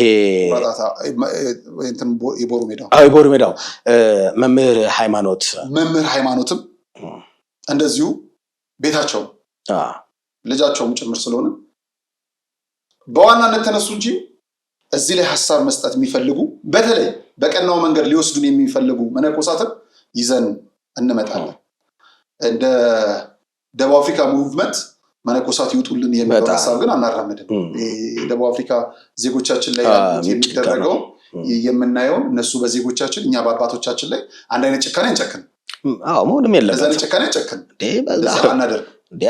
እንደዛ እናደርግ። ስለዚህ ባይሆን እንኳን አሁን ምን ይሆናል መሰለህ ነጋሽ ሚዲያ አቋማችንን እንዲታወቅ በጣም ጥሩ ፈልጋለሁ። አንድ ሰው በባህሪው በተለይ እዚህ ሶሻል ሚዲያ ጉዳይ ሲሆን መጀመሪያ አሁን ላይ ዘመኑ ያመጣው በባሌም በቦሌም መታወቅ ነው አይደል? በጣም የሚፈልገው አባት እየተሳደበ ስለዚህ አንዳንዱ አባት እየተሳደበ ይታወቃል፣ አባት እየወደደም እያከበረም ይታወቃል። ዱቄትም ተቀብቶ ምናምን እንግዲህ እንዴት ይሁን አናውቀው። ተመልካቾቻችን ይሁኑ በተቻለን መጠን እግዚአብሔር ይበቃቸዋል ብሎ ባሰመረን ልክ ታውቀናል። ስለዚህ ለመታወቅ የምናደርገው አዲስ ሂደት የለም። ያወቁን ይበቁናል ማለት መሬት ረግጠናል። በወቅቱ እግዚአብሔር ይወቀን ከሁሉ በላይ አንደኛ። ከዛ በኋላ ከታወቅ በኋላ መወደድ አለብህ። ተረዳኛላ? ለምን ገቢም ከሆነ ገቢ እንድታገኝ ምንም ጥርጥር የለውም። ለሰማይ ቤት አይደለም የምንሰራው፣ በምድር እንጀራ የምንበላበት ነው። ይሄ ስቱዲዮ ቢሮ ኪራይ አለው፣ እንከፍላለን። ይሄ የምታየው ስክሪን ተገዝቶ ነው። ይሄ መብራት ሁሉ ነገር ባለሙያዎች ደሞዝ ከዚህ በሚገኝ ተከክል። ስለዚህ ይሄንን ለማግኘት መወደድ መቻል አለብህ። አሁንም እግዚአብሔር እስከሰጠን ድረስ የሚመለከተን ተመልካች ሰጥቶናልና ይሄ መወደድ ይበቃናል። ስለዚህ መታወቅና ይቺናል መወደድ ከመጣ ከዚህ በኋላ ምንም ነገር ስለማያሰክረን ትክክለኝነትን መስጠት እንጂ ከወቅቱ ንፋስ ጋር መንፈስ መቶፓል በጣም የሚገርም አልፈልግም። ልክ ነህ ነጉ። እኔ የምለው እሱ ነው። ከሌላ ጊዜው ተነስቷልና አብረን እንጨፍጨፍ የሚባል መሆን የለበትም። ፍላጎቴም አይደለም። 100% ተረዳኸኝ? መከበር ያለበትን እናከብራለን። መወቀስ ያለበትን በእኛ አእምሮ እንወቅሳለን። ይቅርታ መጠየቅ ያለበትን እንጠይቃለን። መከበር ያለበትን እናከብራለን እንጂ ከዘመን ጋር አንፈስም። በተቀደደልን ቦይ አንሄድም። እግዚአብሔር ሲረዳን እስካሁን የቤተ ክህነት ሰዎች መጥቶ እጃችሁን ላዙር ያለንም የለንም። የቤተ መንግስት ሐሳብ መጥቶ ሐሳባችሁን ልጠፍ ያለ የለንም። ለሁለቱም አንመችም። ያየነውን የሰማነውን እናገራለን፣ እንመሰክራለን። በዚህ ሂደት ውስጥ ከቤተ ክህነት ሰዎች ተገፍተናል፣ በቤተ መንግስት ሰዎች ታስረናል። ምንም በእውነት ማግኘት ያለብንን አተናል። እንዲሆን የተፈቀደውን ነገር ተቀብለናል። እግዚአብሔር ለሀገራችን ለምድራችን ሰላም ይስጥልን። አሜን። አባቶቻችን በክብራቸው ያስቀምጥልን። መሪዎቻችን በወንበራቸው ያቆይልን። ህዝቡን ያለ ስደት በሀገሩ ያቆይልን። ሰላም ይስጥልን ብለን የሚጸልዩ አባቶችን ፕሮሞት የምናደርግ እንጂ እከሌ ውረድ እናውጣ፣ በጣም ይሄኛው መንግስት ውረድ እከሌ ይምጣ እሱ ውስጥ አይመለከተንም። አባ እከሌ ጳጳስ ይሁኑ አባ መነኩሴ እንትን ይሁኑ አይመለከተንም። የነጋሽ ሀሳብ አቋሜ ነው። ስለዚህ በገባልክ እውነት የምንላትን ነገር እየሰራ እንሄዳለን ለማለት ነው። 100% ነጉዬ ኦልሞስት አሁን እያጠቃለልን ነው። ዋናው ትልቁ አጀንዳችን ያንተ አድማጭ ተመልካቾች በዚህ አሁን ባለው ወጀብ ውስጥ ያንተም ሆኗል የአርያም ናቸው ስለሚመጣበት ወንድማችን አርያም እዚህኛው ላይ ስላለበት ስለዚህ የሶስታችን ሀሳብ ነው። ይሄ ሀሳብ ነው እና እንዴት ነው ምዕመኑን ያለውን ነገር ማጥራት አለብን። በንግግር ውስጥ ኃጢአት ውስጥ እንዳንገባ፣ በጎ የሰሩትን ሰዎች እንዳናሳዝን፣ ጥሩ ያደረጉትን እንዲሁም ደግሞ እንዳልከው መጥፎ ደግሞ የሚሰሩ አሉ። እግዚአብሔር ልቦና ይስጣቸው።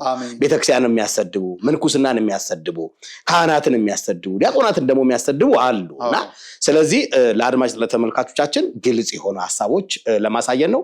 ከዛ በተረፈ ግን በክፍል 2 ላይ ደግሞ በደንብ አድርገን ኮመንታቸውን አይተን የሚሰጡንን አስተያየቶችን አይተን ደግሞ በደንብ አድርገን አባቶችንም ደግሞ ጋብዘን ቁጭ ብለን ዲስከስ እናደርጋለን። በተረፈ እንግዲህ አባቶቻችን ሀገራችንን በጸሎት የምትጠብቁ ለቤተ ክርስቲያን ሁሌም የጀርባ አጥንት ሆናችሁ ያላችሁ የኛ መጽናኛዎችን ጭምር ዛሬም እንደ ትላንትናው ክፉ ጊዜ ነው ብላችሁ ሳታስቡ ተነክተናል ብላችሁ ሳታኮርፉ በጸሎት በርቱልን፣ በጸሎት አስቡን። የእውነት እንግዲህ ዛሬ 1 ወር አለፈኝ አይደል? ከባድ መምሌ ነኝ። እዚህ ቁጭ ብለን ስናወራ ሰውን መስላለን። በእውነት ከስር ያለውን እኛንን የምናውቀውና እግሬን በጣም አሞኛል። በጸሎት አግዙ። የምሬን ነው። እንደዛ ብለን የምንነግራቸው አባቶች ናቸውና ለኛ እንደ በፊቱ መሆን እንፈልጋለን መስራት። በዚህ ሂደት ውስጥ ደግሞ ፕሮግራሞች ከዚህ በፊት ባለፈው በእንደ ልብ አልሰራንም ነበር፣ ምክንያቱም በህመም እቤት ስለነበር።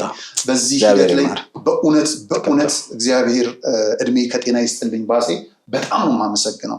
ምክንያቱም ፕሮግራሞቹን ከዛ እያሞላላ እንዲህ የሆነ ፕሮግራም አይቋረጥም። ግድ የለም እንዲህ አይነት አገልግሎቶች መቋረጥ መቻል የለባቸውም። ትላንትና የተላለፈው ያንተ ፕሮግራም አብራችሁ ስትለፉ ስትነው ልጆቻችን ነበሩና እግዚአብሔር ይስጥ ባሴ በእውነት ፕሮግራም እንዳይቋረጥ ነው። አሁንም መጣ ብንል እንደው የጤና ጉዳይ እየገጠመ ስለሆነ ከስር እንግዲህ የስረኛውን እኛ በከፊልም ያሳየዋል። በስዬ ንግግር ብቻ እንዳይሆን ሀሳብ እንዳይሆን ትንሽ ያዝ ማየት አለባቸው። የመሰላችሁ አባቶቻችን ጭምር በጸሎት አግዙኝ፣ ይማረህ በሉኝ እና በደንብ እንደ በፊቱ እንሆን። ሰላም እግዚአብሔር ከሁላችን። አሜን። እግዚአብሔር ጨርሶ ይማረ ነጉዬ። ያው ክርስትና በህይወት ስትኖር መታመም፣ መፈወስ፣ መዳን ያሉ ነገሮች ናቸው። እናንተም በጸሎታችሁ አስቡት። አሜን አሜን። እና እግዚአብሔር በወደደ መጠን በሳምንት 1 ቀን ወቅታዊ ጉዳዮችን ከመምህር ዳኒ ጋራ እንዲንገባለን። ወንድማችን አርያ መካሻም አለ፣ እሱን እንቀላቀላለን። ከዛ ባለፈ ደግሞ በጣም ተወዳጅ የሆነው ዕለተ ዓርብ ፖድካስት አለ። ክርስትና ህይወትን የሚገልጽ የሃይማኖት አባቶቻችንን ጭምር የክርስትና ህይወትን የሚገልጽ በሃይማኖት ከፊት ቀድመው እኛ እንድንከተል የሚመሩን አባቶቻችን ለዚህ ዘመን ተግሳጽን የሚያስተላልፉበት ምክርን ሰጥተው ቃለ እግዚአብሔርን የሚመግቡበት በክርስትና ህይወት ውስጥ እየተመላለሱ መውደቅ፣ መነሳት፣ ማጣት፣ መገፋታቸው ሳይበግራቸው ለቤተ ክርስቲያን ታማኝ የሆኑ ምዕመናንን የምናከብርበት ዓለም አድንቃ ያጨበጨበላቸው ሰዎች ሁሉ በአንድ መድረክ ላይ ቢያዩዋቸው የሚመኟቸውን ታዋቂ የኦርቶዶክስ ልጆች የህይወት ውጣ ወረዳቸውን የምናይበት በምስር ተታለው ከዚች ቤተክርስቲያን የወጡ እዛ ሲሄዱ ባዶነት ተሰምቷቸው ሙሉ ናት ብለው ወደ ቅድስት ቤተክርስቲያን የተመለሱ በጥምቀት እንግዲህ የከበሩ በሌላ እምነት የተመለሱ አማንያንን እንደዚህ ህይወታቸውን የምንቃኝበት ስንቱ ተነግሮ የሚዘለቅበት የወዳጅ ጨዋታ በመምህር ወመዘምር ዲያቆን ዳንኤል ሲሳይ እንግዳ አቅራቢነት በነጋሽ በዳዳ ፕሮግራም አዘጋጅነት በሲኒማቶግራፈሩን በእሱ ፍቃድ ያዘው አከናዋኝነት ድምጽ ባለሙያ በእምነት አለች፣ ረዳት ካሜራ ላይ እንደዚሁ ማህሌት አለች፣ ሌላ የኔ ወንድም ጌች አለ፣ ቅዱስ ያለ ከጀርባ በፋይናንሱ በኩል እንደዚሁ ምህረት አለች፣ ብሩክ ያለ በዚሁ ብዙ ባለሙያዎች ተጣምረውበት ይህን ሁሉ ሀሳብ ደግሞ በመገምገም ጋዜጠኛ አርአያ መካሽ አለ። በቅርብ በማማከር ደግሞ ሊቀ ኅሩያን መምህር ደረጀ ግርማ ከኛ ጋር አብረው ናቸውና ይህ ሁሉ ኤዲቶሪያልን አልፎ የሚቀርብ የዓርብ ዕለት ነጋሽ ሀሳብ ፕሮግራማችን አለ። በጣም ቢያቀርቡት ከዚህ በፊት ተሙ የጌታ ልጅ ቀርቧል። ከዛ ባለፈ ደግሞ ዘማሪ ቀሲስ አሸናፊ ቀርበዋል። ኮሜዲያን ስንታየው ክፍሌ ቀርበዋል። ሌሎች ብዙ አሉ። ጌታችን ደግሞ ዓርብ ቡና ሸጣ ግሸን ድረስ ተጉዛ ህንፃ ቤተክርስቲያንን እያስገነባች ያለች እናት አለች። በጣም ይቀጥላል ማለት ነው። ይቀጥላል። ስለዚህ ዓርብ ነጋሽ ሚዲያ ላይ በመሆን ፖድካስታችን አቅማችን ከፈቀደ ግን ምናልባት አድማጭ ተመልካቾች በስር እገሌን ብታቀርቡልን ብለው ቢሰጡን ኮመንት ጥሩ ነው። አቅማችን የፈቀደውን እናመጣለን። ለነሱ ስለሆነ ፈቃዳቸውን የሰጡ የቤተክርስቲያን ልጆች እኛን ሳይነቁ ለዚህ ለመምጣት ፈቃደኛ የሆኑ የቤተክርስቲያን አገልጋዮችን አሁን የከበደን ለቤተክርስቲያን አገልጋዮች ወይም ደግሞ ለቤተክርስቲያን ሚዲያዎች ኢንተርቪው መስጠት የማይፈልጉ የቤተክርስቲያን አንቱ የተባሉ ሰዎች ባለማዊ ግን ሄደው ይሰጣሉ። አንዳንዴ ጡታቸውን የሚያሳዩ ጋዜጠኞች አሉ። የሚሄዱ ትዝብት ነው። ኑና ለቤታችሁ ልጆች ብትሰጡ ጥሩ ነው፣ እንማማርበታለን። እና እነከሌ ብትመጡልን እንገራችሁ ደስ ይለናል። ካላላችሁ ደግሞ ችግር የለውም፣ እንቀጥላለን። ህይወት ይቀጥላል። እናንተ እዛ ሄዳችኋል ብለን ማውራታችን አይቀርም። ሰላም እግዚአብሔር ከሁላችን ጋር ይሁን። አሜን። መልካም ጊዜ። የሃይማኖት ጎራ ለማስያዝ ሀገርን እንደዚህ አይነት የዘመን መጨረሻ ነጋሪ ሚዲያ አይነት ሰዎች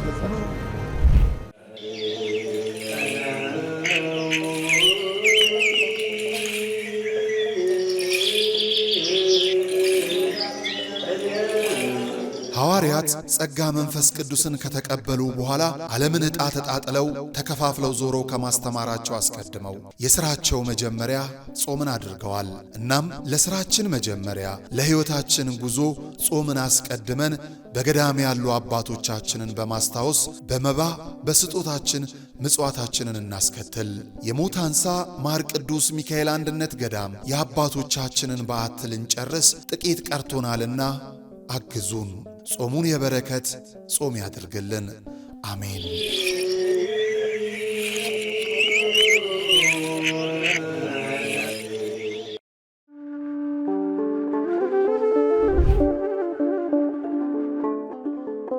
በዘመን ብዛት እርጅና ተጫጭኖት በሰው ማጣት መቅደሱ ለፈረሰው ጣጃ አቧዌ የገብረ መንፈስ ቅዱስ ማን ነው ቀድሞ የሚደርሰው?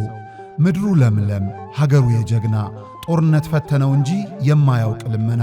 ዛሬ ግን አዛውንቶቹ ጉልበት ከርቷቸው ወጣቶቹ ግራ ገብቷቸው የአቡዬ ቤተ መቅደስ ሊፈርስ ተቃርቧልና ስለ አቡዬ ብላችሁ የጻድቁን ቤተ መቅደስ እንገንባ።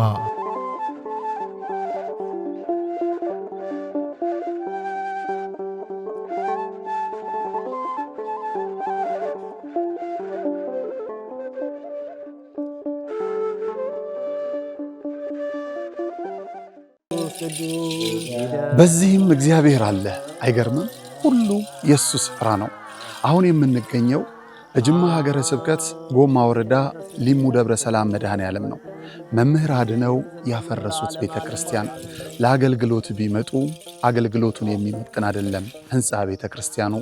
መድኃኔዓለም በዚህ አይከብርምና ለእርሱ የሚገባውን ክብር ሰጥተን ቤተ ክርስቲያኑን እናንጽና ግድ የለም የነበረውን እናፍረሳሉ።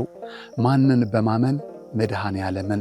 ከዛስ የተዋህዶ ልጆችን በመተማመን። በጣም ስቅቅ የሚያደርገን ቅድም እንደተባለኛ ደሳሳም ይሁን ምን በሞቀ ቤታችን እናድራለን። እናታችን አባታችን ውጭ በብርድ እያደሩ ነው። እነዚህም ቤተክርስቲያን ስቅቅ የሚያደርገን እንሰራለን ብለን አፈረስን። አባቶች በሰጡት ይዞታ የነበረ የተሰራ መሬት በአይጥ በምስጥ በምናምን ፈራረሰው ወደቀ። የተሻለ እናደርጋለን ስንል ያው የአቅም ውስንነት የዚህ ያለው የኑሮ ውድነት ስላገደን አሁንም እኛ በጣም ውስጣችን የሚበላን አሁን በጣም አቅማችን በማነሱ እገዛ እንፈልጋለን። ጊዜው 1969 ነው። የሚባርከን ታቦት ያስፈልጋል ብለው በክርስትና የበረቱ የተዋህዶ ልጆች ኅብረት ፈጥረው የሊሙ ሻይ ደብረ ሰላም መድኃኔ ዓለም ቤተ ክርስቲያንን ተከሉ። እነሆ በአገልግሎት ብዛት መሰረቱ ፈርሶ ጉልላቱ እንዲህ ወድቋል። ውሃ መሰረታዊ ነገር ነው። የአብነት ትምህርት ደግሞ ለቤተ ክርስቲያን መሰረታዊ ነገር ነው፣ ትክክል ነውና አሁን እነዚህ ልጆች እስካሁንም የተማሩትም አሁንም ያሉትን የሚያድሩበት የምታዩት ነው፣ መቃብር ቤት ነው የሚያድሩት። ያው አወራ ነው ገብታችሁ ብታዩት ምንም ጥርጥር የለውም። ይሄንን አወራ ነው፣ እዚያ ነው የሚማሩት። የሚያድሩበት አፈር ነው። ቢያንስ እንኳን መጠለያ አሁን ማታ ማታ እንደምታዩት በዚህ ዝናብ ይመጣል፣ ሽንፍር ነው የሚመታቸው። ቁጭ ብሎ የሚማሩበትን ትምህርት ቤት ቢሰራ እጅግ የተሻለ ነገር ነው። የተዋህዶ ልጆች በውጪም በውስጥም ያላችሁ ይህ ደብር ታላቅ የበረከት ስፍራ ነው። እመኑኝ፣ የሰራችሁት ይባረካል፣ የጠየቃችሁት ይመለሳል። የቦታው ተአምር በሰው ልጆች እጅ ሥራ አጥር የለውም። ባለቤቱ ግን በተፈጥሮ ጫካ ዙሪያውን አጥሮ ቤቱን ይጠብቃል። ቤቱ ደግሞ ፈርሶ የኛን በረከት ይጠባበቃል። የለመነው እንዲመለስ የጠፋብን እንዲገኝ ለመድኃኔ ዓለም እንስጥ። የሃይማኖት ጎራ ለማስያዝ ሀገር እንደዚህ አይነት የዘመን መጨረሻ ታሪ ነካሪ ሚዲያ